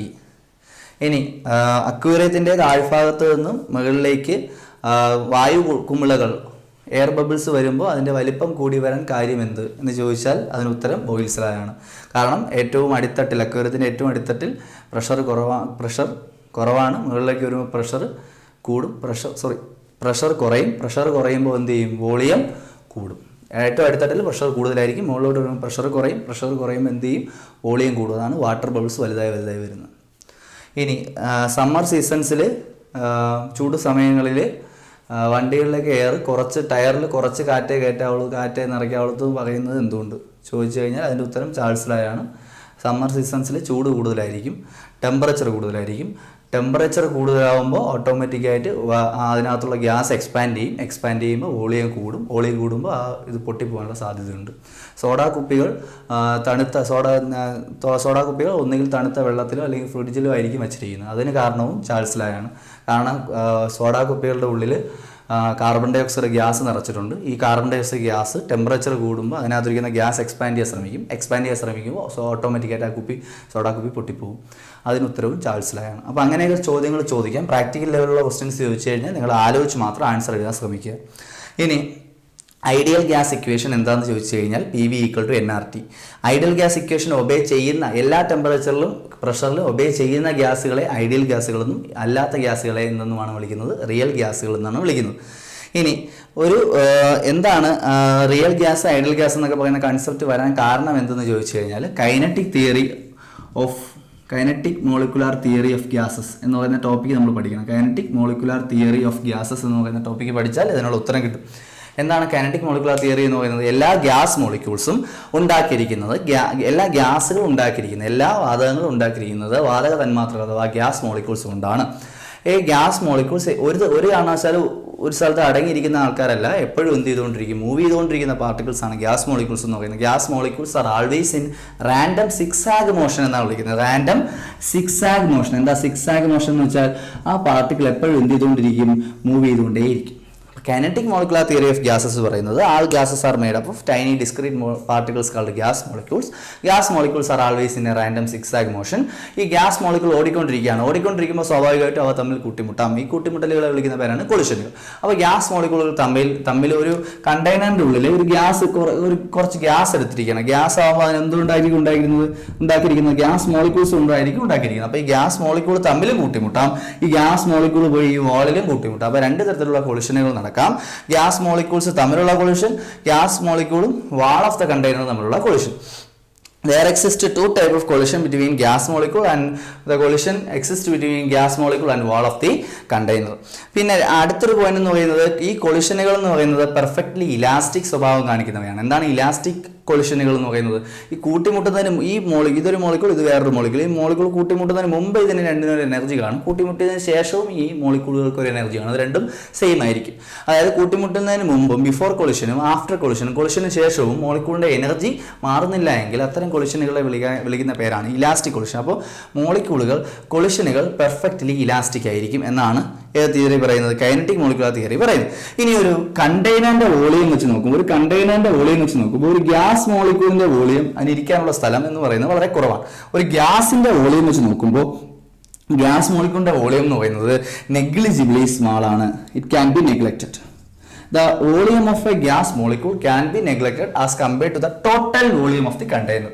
ഒരു കണ്ടെയ്നറിനുള്ളിൽ ഒരു ഗ്യാസ് എടുത്തു കഴിഞ്ഞാൽ അതിൽ ഉള്ള ആ ഗ്യാസിന്റെ വോളിയം എന്ന് പറയുന്നത് ആ കണ്ടെയ്നറിന്റെ ഉൾഭാഗമാണ്. ആ ഗ്യാസിന് ഇരിക്കാൻ പറ്റിയ സ്ഥലമാണ് ആ കണ്ടെയ്നറിന്റെ ഉൾഭാഗം. അപ്പോൾ ആ കണ്ടെയ്നറിന്റെ വോളിയം വെച്ച് നോക്കുമ്പോൾ ആ ഗ്യാസ് മോളിക്യൂളിന്റെ വോളിയം എന്ന് പറയുന്നത് വളരെ വളരെ വളരെ ചെറുതായതുകൊണ്ട് അതിനെ നമുക്ക് എന്ത് ചെയ്ത് കളയാം? നെഗ്ലക്ട് ചെയ്ത് കളയാം എന്നാണ് ഏത് തിയറി പറയുന്നത്? കൈനറ്റിക് മോളിക്കുലാർ തിയറി പറയുന്നത്. വേറൊരു പോയിന്റ് പറയുന്നത് ഈ ഗ്യാസ് മോളിക്യൂളുകൾ തമ്മിൽ യാതൊരുവിധ അട്രാക്ഷനും ഉണ്ടായിരിക്കില്ല. There exists no force of attraction between gas molecules in a gas. ഒരു ഗ്യാസിനുള്ളിലുള്ള ഗ്യാസ് മോളിക്യൂൾ തമ്മിൽ ഒരു കാരണവശാലും എന്തുണ്ടായിരിക്കത്തില്ല? ഒരു അട്രാക്ഷൻ, ഒരു ഫോഴ്സ് ഒന്നും ഓപ്പറേറ്റ് ചെയ്യത്തില്ല. ഇനി ഒരു ഗ്യാസ് മോളിക്യൂൾ, ഞാൻ പറഞ്ഞ ഒരു ഗ്യാസ് മോളിക്യൂൾ ഒരു കണ്ടെയ്നറിന്റെ ഉള്ളിൽ, ഈ ഒരു കണ്ടെയ്നറിന്റെ ഉള്ളിൽ ഗ്യാസ് മോളിക്യൂൾ എടുത്തു കഴിഞ്ഞാൽ ഈ ഗ്യാസ് മോളിക്യൂൾ ഈ വാളിൽ പോയി ഇടിക്കാന്ന് പറഞ്ഞല്ലോ, ആ വാളിൽ പോയി ഇടിക്കുന്നതിന്റെ ഫലമായിട്ടാണ് ഓരോ ഗ്യാസുകൾക്കും പ്രഷർ രൂപപ്പെടുന്നത് എന്നാണ് ഏത് തിയറി പറയുന്നത്? കൈനറ്റിക് മോളിക്കുലാർ തിയറി പറയുന്നത്. അപ്പോൾ 5-6 പോയിന്റുകളാണ് കൈനറ്റിക് മോളിക്കുലാർ തിയറിയിൽ പറയുന്നത്. All gases are composed of tiny discrete particle called gas molecules. Gas molecules are always in a random zigzag motion. During their motion, they collide with each other and also with the wall of the container. The collisions are perfectly elastic in nature. The volume of the gas molecule can be neglected as compared to the total volume of the gas mixture. Then last point, there exists no force of attraction between gas molecule. Gas pressure is created due to the collision between molecule and wall of the container. പരീക്ഷയ്ക്ക് ചോദിച്ചിട്ടുണ്ട് ഒരു ഗ്യാസിന്റെ pressure ഉണ്ടാവാൻ കാരണമെന്ത്? Answer ഇതാണ്, gas മോളിക്യൂളും ആ gas എടുത്തിരിക്കുന്ന കണ്ടെയ്നറിന്റെ വോളും തമ്മിൽ ഇടിക്കുന്നത് കൊണ്ടാണ് എന്തുണ്ടാവുന്നത്? ഗ്യാസ് പ്രഷർ ഉണ്ടാവുന്നത്. ഇനി ഈ കൈനറ്റിക് മോളിക്കുലാർ തിയറിയിലെ ഈ 2 പോയിന്റുകൾ തെറ്റായിരുന്നു. എന്താണ്? Volume of the gas molecule is neglected എന്ന് പറഞ്ഞില്ലേ, ആ പോയിന്റ് തെറ്റാണ്. അതുപോലെ തന്നെ attractive force between there exists no force of attraction between gas molecules ഒന്നുമില്ല. ആ 2 പോയിന്റുകളും തെറ്റായിരുന്നു. ആ 2 പോയിന്റുകളും തെറ്റായത് കൊണ്ടാണ് ഈ ഐഡിയൽ ഗ്യാസ് ഇക്വേഷനെ മിക്ക ഗ്യാസുകളും ഒബേ ചെയ്യാത്തത്. അപ്പോൾ ഐഡിയൽ ഗ്യാസ് ഇക്വേഷനെ ഒബേ ചെയ്യുന്ന ഗ്യാസുകൾ ഐഡിയൽ ഗ്യാസുകളും ഒബേ ചെയ്യാത്ത ഗ്യാസുകൾ റിയൽ ഗ്യാസും ഒന്നുമാണ്. അപ്പോൾ റിയൽ ഗ്യാസ് എന്തുകൊണ്ട് ഐഡിയൽ ഗ്യാസ് ഇക്വേഷൻ ഒബേ ചെയ്യുന്നില്ല എന്ന് ചോദിച്ചാൽ it is due to the 2 faulty assumptions made in the kinetic theory of gases. kinetic theory of gases എന്ന് പറയുന്നത് മാക്സ്വെല്ലും ബോൾട്സ്മാനും ക്ലോഷ്യസ് എന്ന് പറയുന്ന 3 സയന്റിസ്റ്റുകൾ അവരുടെ ഊഹാപോഹങ്ങളും അവർക്ക് അന്ന് വരെ ചെയ്തിട്ടുള്ള എക്സ്പെരിമെന്റുകളിൽ നിന്ന് കിട്ടിയ കുറേ ഐഡിയകളും കൂട്ടി ചേർത്തുകൊണ്ട് അവർ ചുമ്മാ ജസ്റ്റ് ഇമാജിൻ ചെയ്ത് എഴുതിയ ഒരു കൺസെപ്റ്റാണ് കൈനറ്റിക് മോളിക്കുലാർ തിയറി എന്ന് പറയുന്നത്. ഇതിന് വ്യക്തമായ ശാസ്ത്രീയ അടിത്തറയൊന്നും ഇല്ലായിരുന്നു. അതുകൊണ്ട് തന്നെ ഇതിലെ 2 പോയിന്റുകൾ തെറ്റാണ്. 2 പോയിന്റുകൾ തെറ്റായിട്ടുള്ള 2 പോയിന്റുകൾ പരീക്ഷയ്ക്ക് ചോദിക്കാം. ഇനി real gas ideal gas equation obey ചെയ്യില്ല എന്ന് ഞാൻ പറഞ്ഞു. പക്ഷേ ഒബേ ചെയ്യുന്ന കണ്ടീഷൻസ് പരീക്ഷിക്കുക. എല്ലാ ടെമ്പറേച്ചറിലും പ്രഷറിലും റിയൽ ഗ്യാസുകൾ ഐഡിയൽ ഗ്യാസ് ഇക്വേഷൻ ഒബേ ചെയ്യില്ല. പക്ഷെ ചില സമയങ്ങളിൽ റിയൽ ഗ്യാസുകൾ ഐഡിയൽ ഗ്യാസ് ഇക്വേഷൻ ഒബേ ചെയ്യാം. ആ കണ്ടീഷൻസ് എന്തൊക്കെയാണ്? ലോ പ്രഷറും ഹൈ ടെമ്പറേച്ചറും. ഒരു ഗ്യാസ്, ഏതൊരു ഗ്യാസും, അത് ഐഡിയൽ ഗ്യാസ് ആയിക്കോട്ടെ റിയൽ ഗ്യാസ് ആയിക്കോട്ടെ, ലോ പ്രഷറിലും ഹൈ ടെമ്പറേച്ചറിലും ഏത് ഗ്യാസ് ഇക്വേഷൻ ഒബേ ചെയ്യും? ഐഡിയൽ ഗ്യാസ് ഇക്വേഷൻ ഒബേ ചെയ്യും എന്നുള്ളതാണ്. ഇനി നമുക്ക് അവിടെ നിന്ന് ചോദിക്കാൻ സാധ്യതയുള്ളത്, ഒരു ലിക്വിഡ് ഡ്രോപ്പ് എന്തുകൊണ്ടാണ് സ്പെറിക്കൽ ഷേപ്പിൽ കാണപ്പെടുന്നത്? ഒരു ലിക്വിഡ് ഡ്രോപ്പ് എന്തുകൊണ്ടാണ് സ്പെറിക്കൽ ഷേപ്പിൽ കാണപ്പെടുന്നത് എന്ന് ചോദിച്ചു കഴിഞ്ഞാൽ സർഫസ് ടെൻഷൻ കുറയ്ക്കാൻ വേണ്ടിയിട്ട് ലോകത്തുള്ള എല്ലാ വസ്തുക്കളും ശ്രമിക്കുന്നത്, എല്ലാ ലിക്വിഡ്സും ശ്രമിക്കുന്നത് സർഫസ് ടെൻഷൻ കുറയ്ക്കാൻ വേണ്ടിയിട്ടാണ്.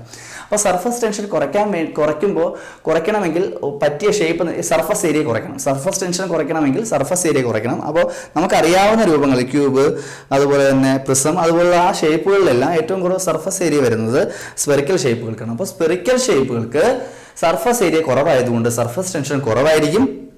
അതുകൊണ്ടാണ് ഈ ലോകത്തിലുള്ള എല്ലാ ലിക്വിഡുകളും ഏത് ഷേപ്പ് ആവാൻ ശ്രമിക്കുന്നത്? സ്പെറിക്കൽ ഷേപ്പായി മാറാൻ ശ്രമിക്കുന്നത്. എന്ത് കുറയ്ക്കാൻ വേണ്ടി?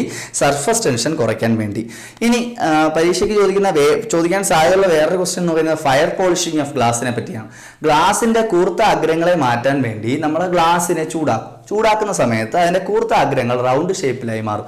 എന്തുകൊണ്ട് എന്ന് ചോദിച്ചു കഴിഞ്ഞാൽ glass is A form of pseudo solid. Glass എന്ന് പറയുന്നത് കറക്റ്റ് ഒരു സോളിഡ് അല്ല, ലിക്വിഡിന്റെ സ്വഭാവം കാണിക്കുന്ന വസ്തുവാണ് ഗ്ലാസ് എന്ന് പറയുന്നത്. അതുകൊണ്ട് ഗ്ലാസിന് ഒഴുകാനുള്ള ടെൻഡൻസി ഉണ്ട്. ലിക്വിഡിന്റെ സ്വഭാവം കാണിക്കുന്നത് കൊണ്ട് അതിനും സർഫസ് ടെൻഷൻ എന്ന് പറയുന്ന പ്രോപ്പർട്ടി നമുക്ക് അപ്ലൈ ചെയ്യാൻ കഴിയും. കർവ്ഡ് ഷേപ്പ് അല്ലെങ്കിൽ സ്പെറിക്കൽ ഷേപ്പിലേക്ക് മാറാൻ ആ ഗ്ലാസ് മോളിക്യൂൾസ് ആ ഗ്ലാസിന്റെ ഷേപ്പ് ശ്രമിക്കുന്നത് കൊണ്ടാണ് അതിന്റെ ഷേപ്പ് എന്തായി മാറുന്നത്? കർവ്ഡ് ഷേപ്പായിട്ട് മാറുന്നത്. ആ പ്രോസസ്സിനെ വിളിക്കുന്ന പേരാണ് ഫയർ പോളിഷിംഗ് ഓഫ് ഗ്ലാസ് എന്ന് പറയും. അപ്പോൾ എന്താണ് ഫയർ പോളിഷിംഗ് ഓഫ് ഗ്ലാസ് എന്ന് ചോദിച്ചു കഴിഞ്ഞാൽ ഗ്ലാസിന്റെ കൂർത്ത അഗ്രങ്ങളെ ഇല്ലാതാക്കാനായിട്ട് നമ്മൾ ചൂടാക്കുമ്പോൾ ഗ്ലാസ് ഇങ്ങനെയാണ് ഗ്ലാസിന്റെ അഗ്രങ്ങൾ ഇരിക്കുന്നതെങ്കിൽ ചൂടാക്കുന്ന സമയത്ത് ടെർമിനൽസ് ഇങ്ങനെയായി മാറും അല്ലേ?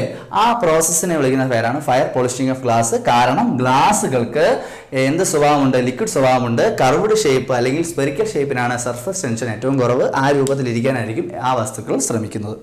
ഇനി പണ്ടുകാലത്തെ കെട്ടിടങ്ങളുടെ ഗ്ലാസ് വിൻഡോകൾ പരിശോധിച്ച് കഴിഞ്ഞാൽ അതിൻ്റെ താഴെയുള്ള ഭാഗം കനം കൂടുതലും മുകളിലുള്ള ഭാഗം കനം കുറവുമായിരിക്കും. The window panes of older buildings are thicker at the bottom than at the top. Window പെയിൻസിന്റെ ജനൽ പാളികളുടെ ഏറ്റവും താഴ്ന്ന അഗ്രങ്ങൾ വലിപ്പം കൂടുതലും ഏറ്റവും മുകൾ ഭാഗം കനം കുറവുമായിരിക്കും. എന്തുകൊണ്ട് എന്ന് ചോദിച്ചു കഴിഞ്ഞാൽ അതിൻ്റെയും ഉത്തരം എന്ത് തന്നെയാണ്? Glasses are pseudo solid. They shows the properties of liquid. ഗ്ലാസുകൾ, പഴയ കെട്ടിടങ്ങളുടെ ഗ്ലാസ് വിൻഡോകൾ, മുകളിൽ നിന്ന് ഗ്ലാസ് വിൻഡോകളിലുള്ള ഗ്ലാസ് മോളിക്യൂളുകൾ ഏറ്റവും ടോപ്പിൽ നിന്ന് താഴേക്ക് ഒഴുകി ഇറങ്ങാൻ ശ്രമിക്കും. വളരെ പതുക്കെ മാത്രമേ ആ പ്രോസസ്സ് നടക്കത്തുള്ളൂ. അതിൻ്റെ ഫലമായിട്ട് മുകളിലത്തെ ഗ്ലാസ് മോളിക്യൂളുടെ കുറവ് കാരണം മുകളിലുള്ള മോളിക്യൂളുകൾ താഴോട്ട് വരുന്നത്. അപ്പോൾ മുകളിലത്തെ കനം കുറയുകയും താഴത്തെ ഗ്ലാസ് വിൻഡോകളുടെ കനം എന്ത് ചെയ്യുകയും ചെയ്യും? കൂടുകയും ചെയ്യും എന്നാണ് ഏതിനുള്ള കാരണം? ഈ വിൻഡോ പെയിൻസ് അതിൻ്റെ താഴ്ന്ന ഭാഗങ്ങൾ കട്ടി കൂടാനും ഏറ്റവും ടോപ്പ് ഭാഗം കട്ടി കുറയാനും കാരണം. ഇനി എന്താണ് ലാമിനാർ ഫ്ലോ എന്ന് ചോദിക്കാം. ഏതൊരു ലിക്വിഡും ഫ്ലോ ചെയ്യുന്നത് ഏതൊരു ലിക്വിഡ് എടുത്തു നോക്കിയാലും അതിൽ പല ലെയറുകൾ കാണും. ഒരു ലിക്വിഡ് മൂവ് ചെയ്യുമ്പോൾ പല ലെയറുകളായിട്ടാണ് മൂവ് ചെയ്യുന്നത്. ഇപ്പോൾ ഇതൊരു ലെയർ, ഇതൊരു ലെയർ. ഈ ലെയറുകൾക്കെല്ലാം ഈ ലെയറുകളിലെ മുകളിൽ ഇതിൽ ഒരുപാട് വാട്ടർ, ഇപ്പോൾ ഒരു വാട്ടറിൻ്റെ ലിക്വിഡാണ് എടുക്കണമെന്ന് വെച്ചോളൂ. അപ്പോൾ ആ വാട്ടറിൻ്റെ ലിക്വിഡ് ഇങ്ങനെ ഫ്ലോ ചെയ്തുകൊണ്ടിരിക്കുകയാണ്. ഓക്കെ, ഈ ഫ്ലോ ചെയ്യുന്ന സമയത്ത് ഇതിന് ഒരുപാട് ലെയേഴ്സ് കാണും. ഈ ലെയറുകളായി ലിക്വിഡ് മോളിക്യൂൾ മൂവ് ചെയ്യുന്ന പ്രോസസ്സിനെ വിളിക്കുന്ന പേരാണ് ലാമിനാർ ഫ്ലോ. ഈ ലെയറുകളുടെ പ്രത്യേകത, ഈ താഴെയുള്ള ലെയറുകളിലുള്ള മോളിക്യൂളിന് സ്പീഡ് കൂടുതലും മുകളിലത്തെ ലെയറിലുള്ള മോളിക്യൂളുകളുടെ സ്പീഡ് കുറവുമായിരിക്കും. ഇങ്ങനെ പല പല ലെയറുകളായി ലിക്വിഡ് മോളിക്യൂൾസ് മൂവ് ചെയ്യുന്ന പ്രോസസ്സിനെ വിളിക്കുന്ന പേരാണ് എന്തെന്ന് പറയുന്നത് ലാമിനാർ ഫ്ലോ എന്ന് പറയുന്നത്.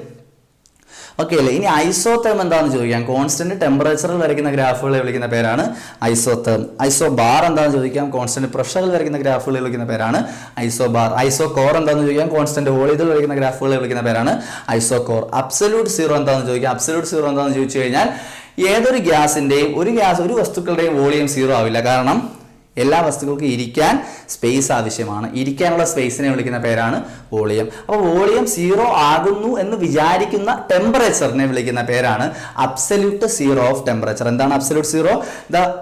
The temperature at which every gases are assumed to occupy a zero volume.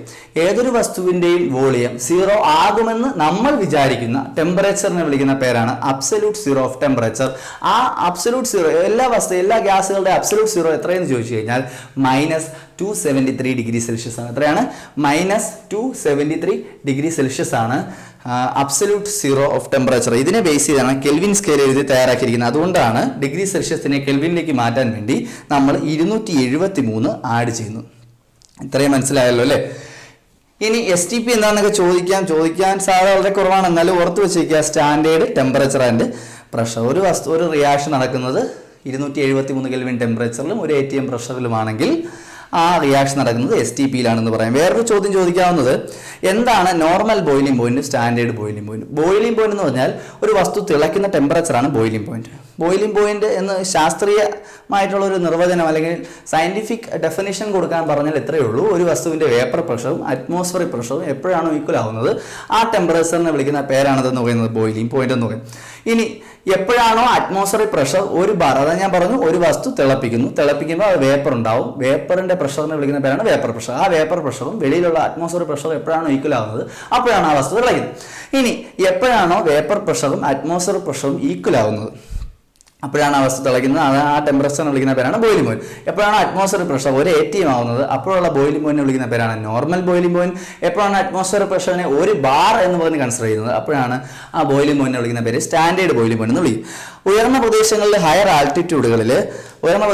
അല്ലെങ്കിൽ ഹയർ ആൾട്ടിറ്റ്യൂഡുകളിൽ പ്രഷർ കുക്കറിൽ ആഹാരം പാചകം ചെയ്യണം. സാധാരണ അടുപ്പിലൊക്കെ വെച്ച് ആഹാരം ഉണ്ടാക്കാൻ പറ്റില്ല എന്ന് പറയുന്നത് എന്തുകൊണ്ട്? കാരണം ഉയരം കൂടുന്തോറും പ്രഷർ കുറയും. പ്രഷർ കുറയുമ്പോൾ ബോയിലിംഗ് പോയിന്റ് കുറയും. അതായത് സാധാരണ 100 ഡിഗ്രിയിലോ 100 ഡിഗ്രിയുടെ മുകളിലോ വെള്ളം തിളച്ചാൽ മാത്രമേ ഒരു ആഹാരം നമുക്ക് ഉണ്ടാക്കാൻ പറ്റത്തുള്ളൂ. അപ്പോൾ 100 ഡിഗ്രി കുന്നിൻ്റെ മുകളിലൊക്കെ വെള്ളം തിളയ്ക്കുന്ന 60 ഡിഗ്രി, കാരണം അവിടെ പ്രഷർ കുറവാണ്. പ്രഷർ കുറവാണെങ്കിൽ ബോയിലിംഗ് പോയിന്റ് കുറവായിരിക്കും. അപ്പോൾ 100 ഡിഗ്രി തിളയ്ക്കേണ്ട വെള്ളം എത്ര ഡിഗ്രി തിളയ്ക്കും? 60 ഡിഗ്രിയിലോ 50 ഡിഗ്രിയിലോ തിളയ്ക്കും.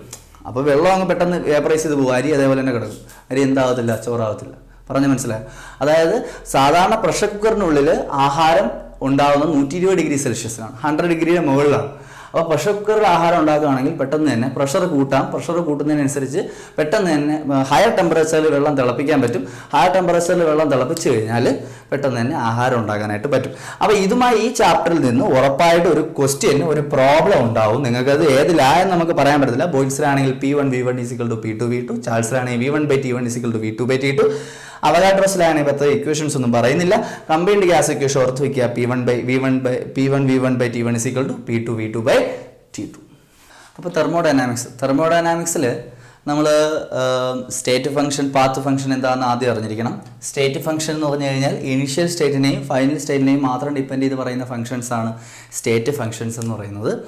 ഇപ്പോൾ പാത്ത് ഫംഗ്ഷൻ എന്ന് പറഞ്ഞു കഴിഞ്ഞാൽ വന്ന വഴി എല്ലാം ഡിപ്പെൻഡ് ചെയ്ത് പറയുന്ന ഫംഗ്ഷൻസ് ആണ് പാത്ത് ഫംഗ്ഷൻ. നിങ്ങൾ ഓർക്കുക, നിങ്ങൾ തെർമോഡൈനാമിക്സ് പഠിക്കുന്ന എല്ലാ ടേമുകളും സ്റ്റേറ്റ് ഫംഗ്ഷനാണ്. വർക്കും ഹീറ്റും ഒഴിച്ച് ബാക്കി എല്ലാ ടേമുകളും സ്റ്റേറ്റ് ഫംഗ്ഷൻ. എന്താണെന്ന് മനസ്സിലാവാത്തവരൊക്കെ അറിഞ്ഞുകൂടാത്തവർ ശ്രദ്ധിക്കുക. ജസ്റ്റ് ഒന്ന് പറയാം. അതായത് ഇപ്പോൾ ഒരു റിയാക്ഷൻ നടക്കുമ്പോൾ ആദ്യത്തെ ടെമ്പറേച്ചർ 100 ഡിഗ്രി സെൽഷ്യസ് ആയിരുന്നു. ഒരു ആദ്യത്തെ എനർജി ഇപ്പം ഞാനൊരു ജോലി ചെയ്യുന്നു. എൻ്റെ എനർജി ആദ്യം 100 ജൂൾ ആയിരുന്നു. ഞാനൊരു പണി ചെയ്തു. ജോലി ചെയ്തതിന് ശേഷം എൻ്റെ എനർജി 20 ജൂൾ എനർജിയായി മാറി. അതിൻ്റെ മീനിങ് എന്താ? ഞാൻ 100 ജൂൾ എനർജിയിൽ വർക്ക് ചെയ്യുന്നതിന് മുമ്പ് എൻ്റെ എനർജി 100 ജൂളായിരുന്നു. വർക്ക് ചെയ്തതിന് ശേഷം എൻ്റെ എനർജി 20 ജൂളായി.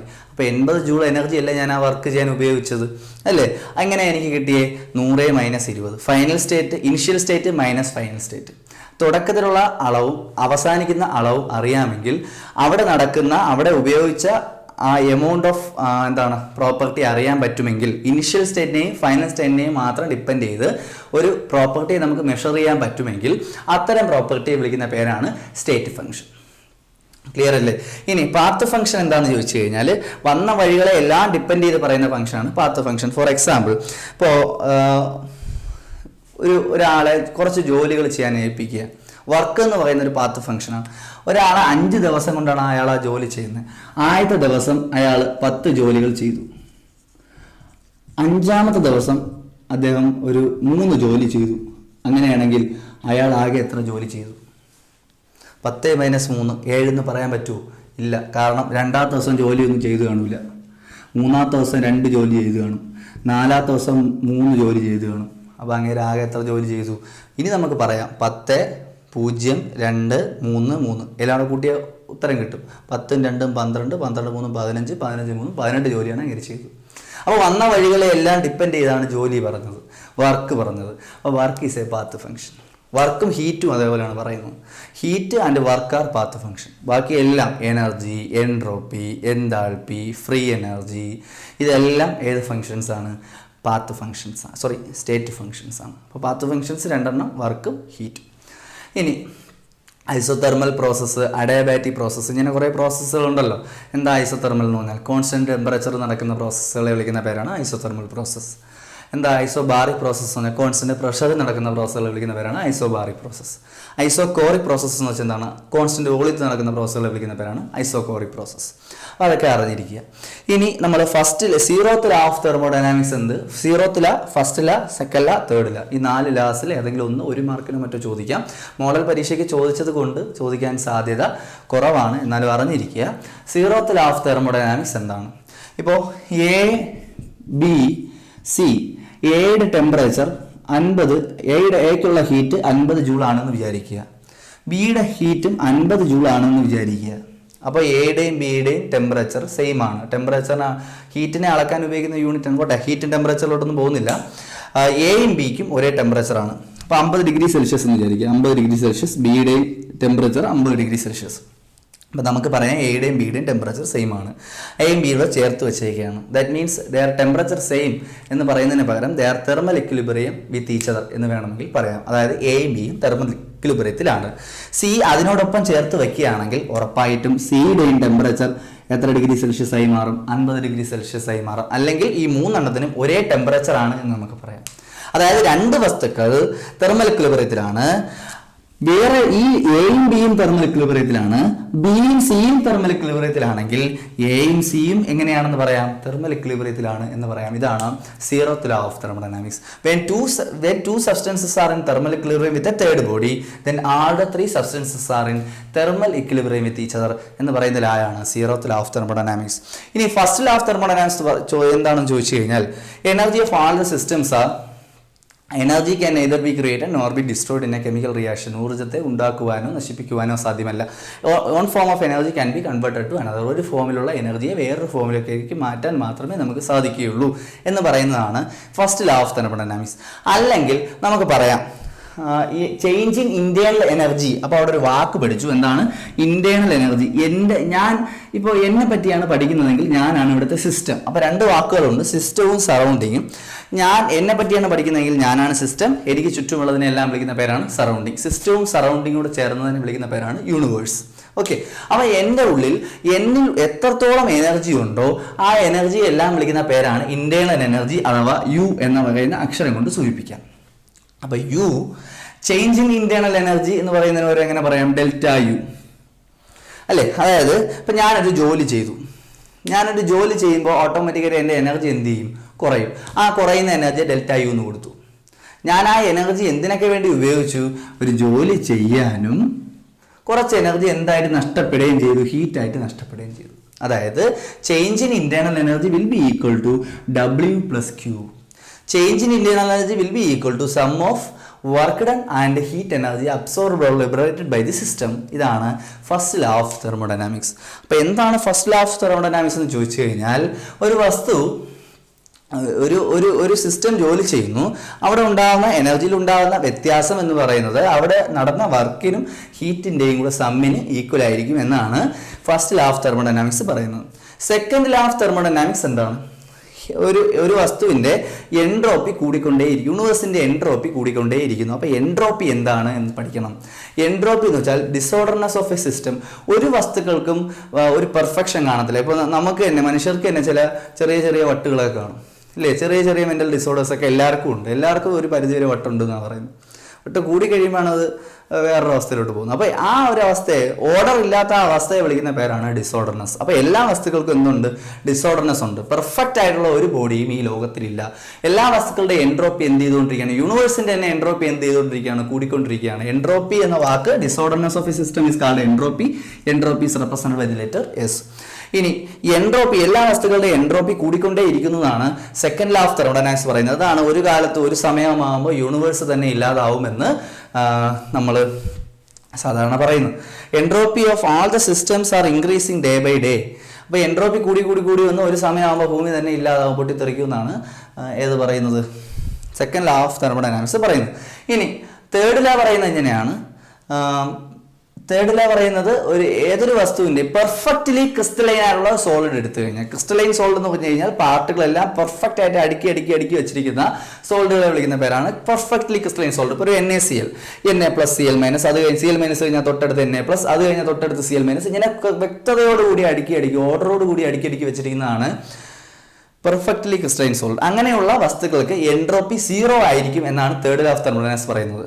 ഏത് ടെമ്പറേച്ചറിൽ? അബ്സല്യൂട്ട് സീറോയിൽ. ഏതൊരു ക്രിസ്റ്റലൈൻ സോളിഡിനെയും ഏതൊരു പെർഫെക്റ്റ് ആയിട്ട് പാർട്ടിക്കിളിൽ അറേഞ്ച് ചെയ്തിരിക്കുന്ന സോളിഡിനെയും -273 ഡിഗ്രി സെൽഷ്യസ് അഥവാ അബ്സല്യൂട്ട് 0 എന്ന് പറയുന്ന ടെമ്പറേച്ചറിൽ എടുത്ത് വെച്ച് കഴിഞ്ഞാൽ അതിൻ്റെ എൻട്രോപ്പി 0 ആകും എന്നാണ് ഏത് തിയറി പറയുന്നത്, ഏത് ലാ പറയുന്നത്? തേർഡ് ലോ ഓഫ് തെർമോഡൈനാമിക്സ് പറയുന്നത്. Third law of thermodynamics States that entropy of all pure crystalline solid is 0 at absolute 0. ഏതൊരു പെർഫെക്റ്റ് ആയിട്ട് അറേഞ്ച് ചെയ്തിരിക്കുന്ന സോളിഡ് എടുത്തു കഴിഞ്ഞാലും അതിൻ്റെ എൻട്രോപ്പി എന്ന് പറയുന്നത് അബ്സല്യൂട്ട് 0 ആയിരിക്കും എന്നാണ് ഏത് ലാ പറയുന്നത്? തേർഡ് ലോ ഓഫ് തെർമോഡൈനാമിക്സ് പറയുന്നത്. ഇനി എൻട്രോപ്പി കണ്ടുപിടിക്കാനുള്ള ഇക്വേഷൻ ഓർത്ത് വെച്ചേക്കുക.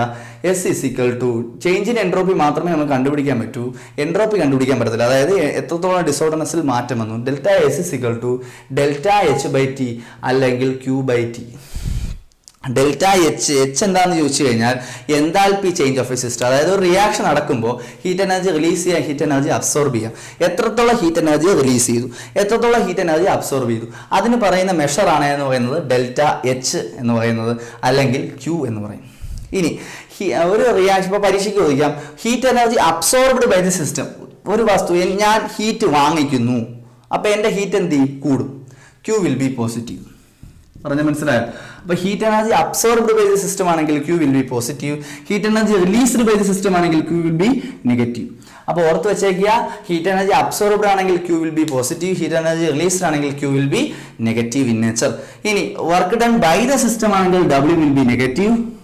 Work done by on the system ആണെങ്കിൽ W will be positive. Work done by the system ആണെങ്കിൽ W നെഗറ്റീവ് ആയിരിക്കും, work done on the system ആണെങ്കിൽ W പോസിറ്റീവ് ആയിരിക്കും. ഇതാണ് ഇത് ഉപയോഗിച്ചൊരു പ്രോബ്ലം വേണമെങ്കിൽ ചോദിക്കുക. അപ്പോൾ ഫോർ എക്സാമ്പിൾ, ഒരു വസ്തു ജോലി ചെയ്യുകയാണ്, 5 ജൂൾ എനർജി അബ്സോർബ് ചെയ്തുകൊണ്ട് 5 ജൂൾ എനർജി അബ്സോർബ് ചെയ്തുകൊണ്ടാണ് ആ ജോലി ചെയ്യുന്നത്. അപ്പോൾ Q 5 ജൂൾ എനർജി അബ്സോർബ് ചെയ്യുന്നില്ലേ, ഹീറ്റ് കൂടെയല്ലേ, അപ്പോൾ +5 ജൂൾ. ഇനി ആ ജോലി അത് തന്നെത്താനെയാണ് ചെയ്യുന്നത്. എത്ര ജൂൾ ജോലി ചെയ്യുന്നു വെച്ചാൽ 10 ജൂൾ ജോലി തന്നെത്താനെ ചെയ്യുന്നു. ജോലി എന്ന് പറയുന്നത് വർക്ക് ഡൺ ആണ്. ആ ജോലി തന്നെത്താനെ ചെയ്യുന്നു. Work done by the system. By the system ആകുമ്പോൾ എന്തായിരിക്കും? നെഗറ്റീവ് ആയിരിക്കും. 10 ജൂൾ എനർജി തന്നെത്താനെ ചെയ്യുന്നത് കൊണ്ട് എന്ത് കൊടുക്കുക? നെഗറ്റീവ് കൊടുക്കുക. സൈൻ കൺവെൻഷൻ ഓർത്തിരിക്കുക. Q positive, heat energy absorbed, Q negative, heat energy liberated, work done by the system negative, work done on the system positive. അപ്പോൾ Q = +5 joule, work done = -10 joule. ഈ sign അവരുടെ തരത്തില sign നമ്മൾ വേണം ഇടാൻ. അതിൽ നിന്ന് നമുക്ക് ചേഞ്ച് ഇൻ ഇന്റേണൽ എനർജി കണ്ടുപിടിക്കാൻ ചോദിക്കും. ΔU = എന്ത് എഴുതാം? നമുക്ക് Q + W എന്ന് എഴുതാം. +5 -10 = -5 ജൂൾ. ചെയ്യുന്ന രീതി മനസ്സിലാവുന്നുണ്ടല്ലോ അല്ലേ? അപ്പോൾ ഇങ്ങനെയുള്ള ചെറിയ ചെറിയ പ്രോബ്ലംസ് ഒക്കെ 2 മാർക്കിൻ്റെ പ്രോബ്ലംസ് ചോദിക്കാം. ഇനി വേറൊരു പ്രധാനപ്പെട്ട നിയമമാണ് Hess's law of constant heat summation. Hess's law of constant heat summation എന്താണെന്ന് നോക്കാം നമുക്ക്. ഹെസ്സസ് ലോ എന്താണ്? ഹെസ്സസ് ലോ എന്ന് ചോദിച്ചു കഴിഞ്ഞാൽ ഇപ്പോൾ ഒരു എ ബി ആവുന്ന ഒരു റിയാക്ഷൻ പരിഗണിക്കുക. Consider A reaction A is B. A B ആവുമ്പോൾ റിലീസ് ചെയ്യുന്ന എനർജി ഡെൽറ്റ എച്ച് ആണ് എന്ന് വിചാരിക്കുക. അപ്പോൾ എ ബി ഡയറക്റ്റ് ആവുന്ന റിയാക്ഷനിൽ റിലീസ് ചെയ്യുന്ന എനർജി ഡെൽറ്റ എച്ച് ആണെന്ന് വിചാരിക്കുക. ഈ റിയാക്ഷൻ ഒറ്റ സ്റ്റെപ്പിൽ നടക്കാതെ എ സി ആയി മാറി, സി ഡി ആയി മാറി, ഡി പിന്നെ ബി ആയി മാറുന്നു എന്ന് വിചാരിക്കുക. അപ്പോൾ എ ഡയറക്റ്റ് ബി ആവുമ്പോൾ റിലീസ് ചെയ്യുന്ന എനർജി ഡെൽറ്റ എച്ച് ആണ്. എ ഡയറക്റ്റ് ബി ആവാതെ എ സി ആയി, സി ഡി ആയി, ഡി പിന്നെ എന്താവുന്നു? ബി ആവുന്നു എന്ന് വിചാരിക്കുക. അപ്പോൾ എ സി ആകുമ്പോൾ റിലീസ് ചെയ്യുന്ന എനർജി ഡെൽറ്റ എച്ച് വണ്ണും, ഇവിടെ റിലീസ് ചെയ്യുന്ന എനർജി ഡെൽറ്റ എച്ച് ടൂവും, ഇവിടെ റിലീസ് ചെയ്യുന്ന എനർജി ഡെൽറ്റ എച്ച് ത്രീയും ആണെന്ന് വിചാരിക്കുക. അതായത് ഒരു റിയാക്ഷൻ ഒറ്റ സ്റ്റെപ്പിൽ നടക്കാം, അല്ലെങ്കിൽ കുറേ സ്റ്റെപ്പ് വഴി നടക്കാമെന്ന് വിചാരിക്കുക. ഒരു റിയാക്ഷൻ ഒറ്റ സ്റ്റെപ്പിൽ നടക്കാം, അല്ലെങ്കിൽ കുറേ സ്റ്റെപ്പ് വഴി നടക്കാമെന്ന് വിചാരിക്കുക. അങ്ങനെയാണെങ്കിൽ ഈ ഡെൽറ്റ എച്ച് എന്ന് പറയുന്നതും ഇത് 3 ഹീറ്റും കൂടെ സം ചെയ്യുന്നതും ഈക്വൽ ആയിരിക്കും. അതായത് delta H is equal to delta H 1 plus delta H 2 plus delta H 3. എന്താണ് delta H 1, delta H 2, delta H 3 എന്ന് മനസ്സിലായി? Delta H is equal delta H 1 plus delta H 2 plus delta H 3 എന്ന് എന്തുകൊണ്ട് എഴുതി മനസ്സിലായോ? Reaction ഒറ്റ സ്റ്റെപ്പിൽ നടക്കാം, കുറേ സ്റ്റെപ്പിൽ നടക്കാം. But the enthalpy change remain the same. Total enthalpy change remain the same. And the reaction can occur in a single step or in a different steps, but the total enthalpy change remain the same എന്ന് പറയുന്നതാണ് Hess's law of constant heat summation. ഇതുമായി ബന്ധപ്പെടുത്തി 1-2 കാര്യങ്ങളോട് നമ്മൾ അറിഞ്ഞിരിക്കണം. Lattice enthalpy എന്താണ് എന്ന് അറിഞ്ഞിരിക്കണം. എന്താണ് ലാറ്റിസ് എൻതാൽപ്പി? എന്താണ് ബോൺ ഹേബർ സൈക്കിൾ? ഇത് നിങ്ങൾ വ്യക്തമായി അറിഞ്ഞിരിക്കണം. എന്താണ് ലാറ്റിസ് എൻതാൽപ്പി എന്ന് ചോദിച്ചു കഴിഞ്ഞാൽ, എന്താണ് ലാറ്റിസ് എന്ന് ചോദിച്ചു കഴിഞ്ഞാൽ, ഇപ്പോൾ സോഡിയം ക്ലോറൈഡ് ഒരു ക്രിസ്റ്റൽ എടുക്കുന്നു, അതിൽ Na+Cl-, Na+Cl-, Na+Cl- ഇങ്ങനെ അടുക്കി വെച്ചിരിക്കുകയാണ്. ഇങ്ങനെ വ്യക്തമായ ഒരു ഓർഡറോട് കൂടി പാർട്ടിക്കിളുകളെ അറേഞ്ച് ചെയ്യുന്ന രീതിയെ വിളിക്കുന്ന പേരാണ് lattice. The perfect or 3-dimensional arrangement of particles within a crystal is called lattice. ഒരു ക്രിസ്റ്റലിനുള്ളിൽ പാർട്ടിക്കിളുകളെ വ്യക്തതയോടുകൂടി അറേഞ്ച് ചെയ്യുന്ന രീതിയെ 3-dimensional ആയിട്ട് അറേഞ്ച് ചെയ്യുന്ന രീതിയെ വിളിക്കുന്ന പേരാണ് ലാറ്റിസ്. ഇപ്പോൾ Na+Cl-,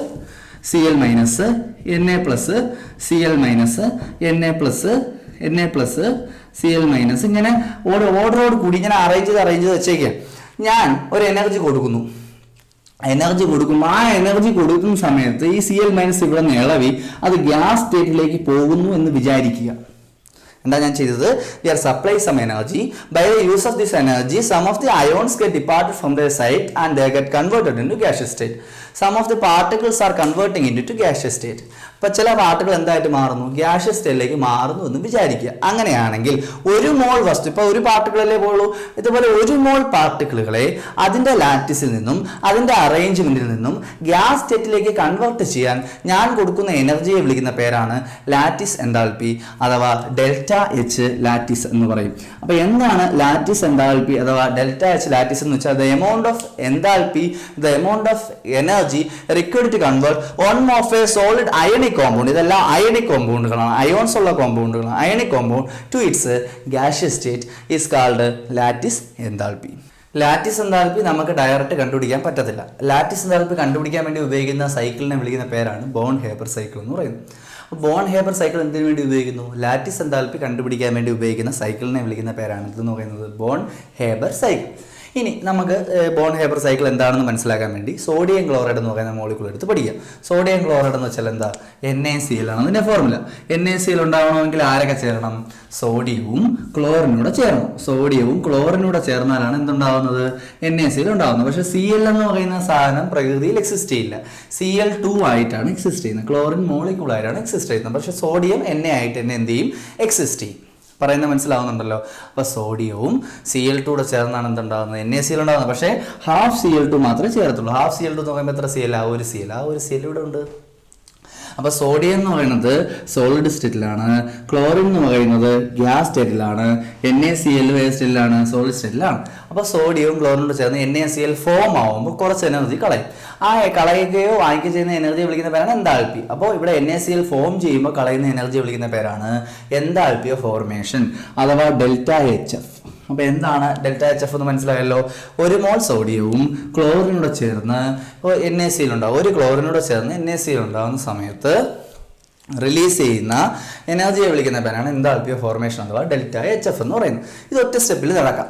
അല്ലെങ്കിൽ സോഡിയം ഡയറക്റ്റ് ചൂടാക്കി കഴിഞ്ഞാൽ സോഡിയം ഗ്യാസ് സ്റ്റേറ്റിലോട്ട് പോകും. Sodium in solid state is heated to give sodium in gas state. ഈ സോളിഡ് സ്റ്റേറ്റ് ഇരിക്കുന്ന സാധനത്തിനെ ഗ്യാസ് സ്റ്റേറ്റിലോട്ട് മാറ്റുന്ന പ്രോസസ്സിനെ വിളിക്കുന്ന പേരാണ് സബ്ലിമേഷൻ.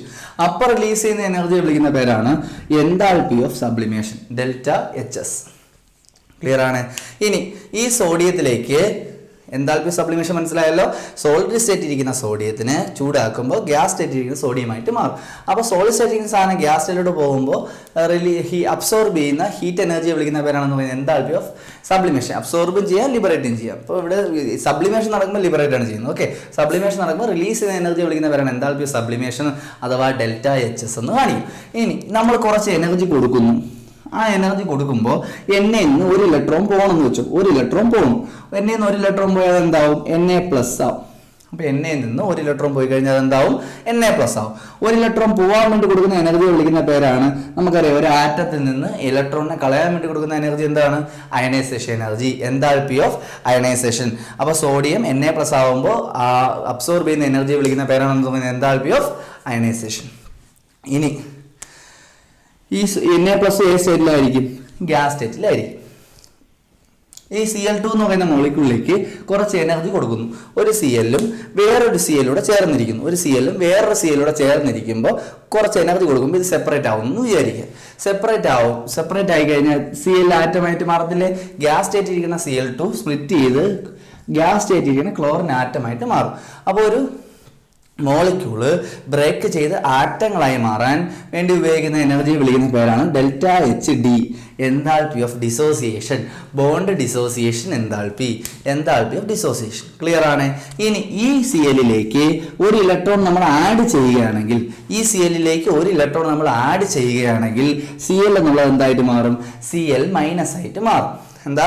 Cl-ലേക്ക് ഒരു Na ഒരു ഇലക്ട്രോൺ കളയുമ്പോൾ Na പ്ലസ് ആവുമല്ലോ. അതേപോലെ Cl-ലേക്ക് ഒരു ഇലക്ട്രോൺ ആഡ് ചെയ്യുകയാണെങ്കിൽ എന്തായിട്ട് മാറും? Cl മൈനസ് ആയിട്ട് മാറും. ആഡ് ചെയ്യുമ്പോൾ റിലീസ് ചെയ്യുന്ന എനർജി വിളിക്കുന്ന പേരാണ് electron gain enthalpy delta H E G. അപ്പൊ എന്താണ് ഇലക്ട്രോൺ ഗെയിൻ എൻതാൽപ്പി?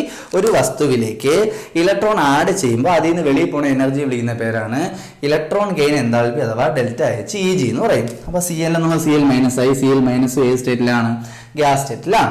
ഈ Na പ്ലസും Cl മൈനസും കൂടെ ചേർന്ന് ഉടനെ തന്നെ എന്തായിട്ട് മാറും? NaCl ആയിട്ട് മാറും. Na പ്ലസും Cl മൈനസും കൂടെ ചേർന്ന് എന്തായിട്ട് മാറും? NaCl ആയിട്ട് മാറും. അയോണുകൾ ചേർന്ന് സോളിഡ് കോമ്പൗണ്ട് ഉണ്ടായാൽ അപ്പോൾ റിലീസ് ചെയ്യുന്ന എനർജി വിളിക്കുന്ന പേരാണ് എൻതാൽപ്പി ഓഫ് ലാറ്റിസ് അഥവാ ലാറ്റിസ് എൻതാൽപ്പി. പറയുന്ന മനസ്സിലാവുന്നുണ്ടല്ലോ? അപ്പോൾ ഒരു റിയാക്ഷൻ ഒറ്റ സ്റ്റെപ്പിൽ നടക്കാം, അല്ലെങ്കിൽ ഇത്രയും സ്റ്റെപ്പ് വഴി നടക്കാം. ഈ റിയാക്ഷൻ ഒറ്റ സ്റ്റെപ്പിൽ നടക്കാം, അല്ലെങ്കിൽ ഇത്രയും സ്റ്റെപ്പ് വഴി നടക്കാം. But the enthalpy change remain the same. അതായത് ഡെൽറ്റ എച്ച് എഫ് എന്ന് പറയുന്നത് ഇത് ഈക്വൽ ടു ഇതിന്റെ എല്ലാം കൂടെ സം ആയിരിക്കും. ഏതിലായുടെ? SS-ലാ. ഓർമ്മയുണ്ടോ? അപ്പൊ ഇതിന്റെ എല്ലാം കൂടെ സം എടുക്കുക. Delta H S plus delta H I plus delta H D plus delta H E G plus delta H lattice. നമ്മുടെ ഡെൽറ്റ എച്ച് ലാറ്റിസ് അല്ലേ ലാറ്റിസ് എൻതാൽപ്പി? നമുക്ക് ഈ വിലകളെല്ലാം അറിയാമെങ്കിൽ ഇതിൽ നിന്ന് ഇത് കണ്ടുപിടിച്ചൂടെ? Lattice enthalpy കണ്ടുപിടിച്ചൂടെ? ഇങ്ങനെ തിയററ്റിക്കലായിട്ട് ബോണ്ട് ഹേബർ സൈക്കിൾ എന്ന് പറയുന്ന സൈക്കിൾ വഴി മാത്രമേ നമുക്ക് എന്ത് കണ്ടുപിടിക്കാൻ പറ്റത്തുള്ളൂ?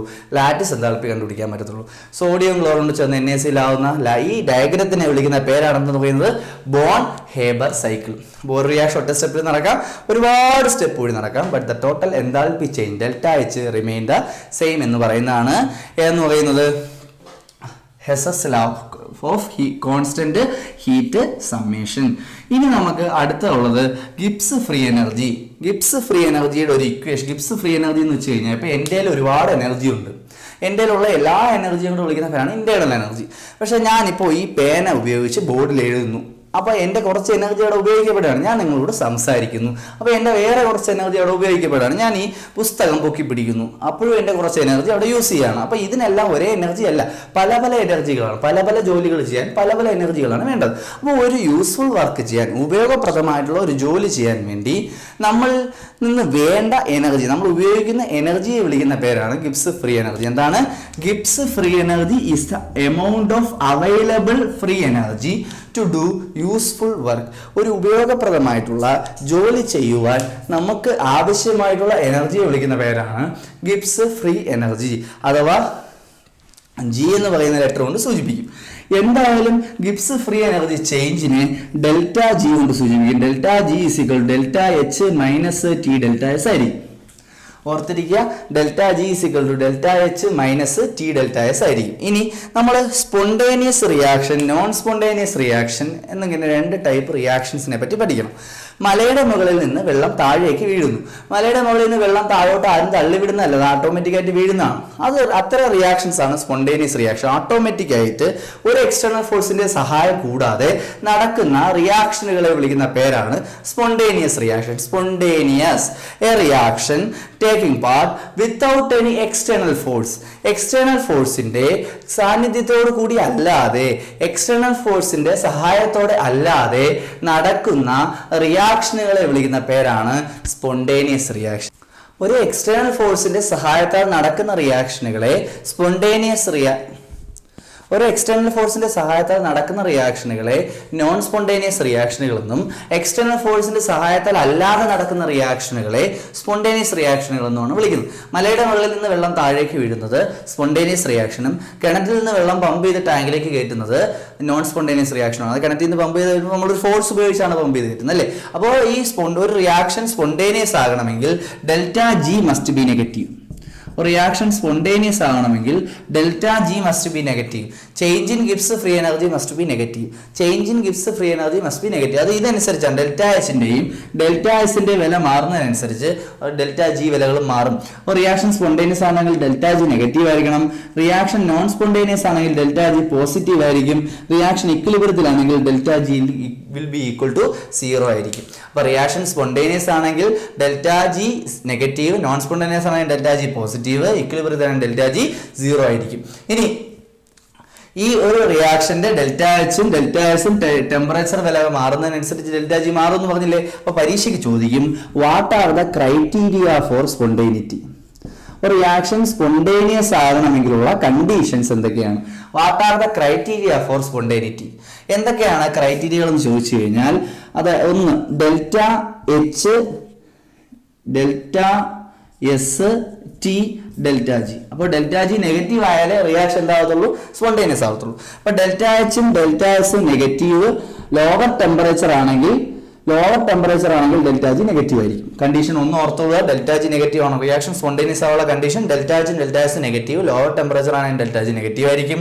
ഇനി delta H positive, delta S positive, higher temperature ആണെങ്കിൽ ഡെൽറ്റ ജി എന്തായിരിക്കും? നെഗറ്റീവ് ആയിരിക്കും. അവർക്ക് അടുത്ത സ്പോണ്ടേനിയസ് ആവുള്ള കണ്ടീഷൻ രണ്ട് delta H delta S positive ആയിരിക്കണം, ഹയർ ടെമ്പറേച്ചർ.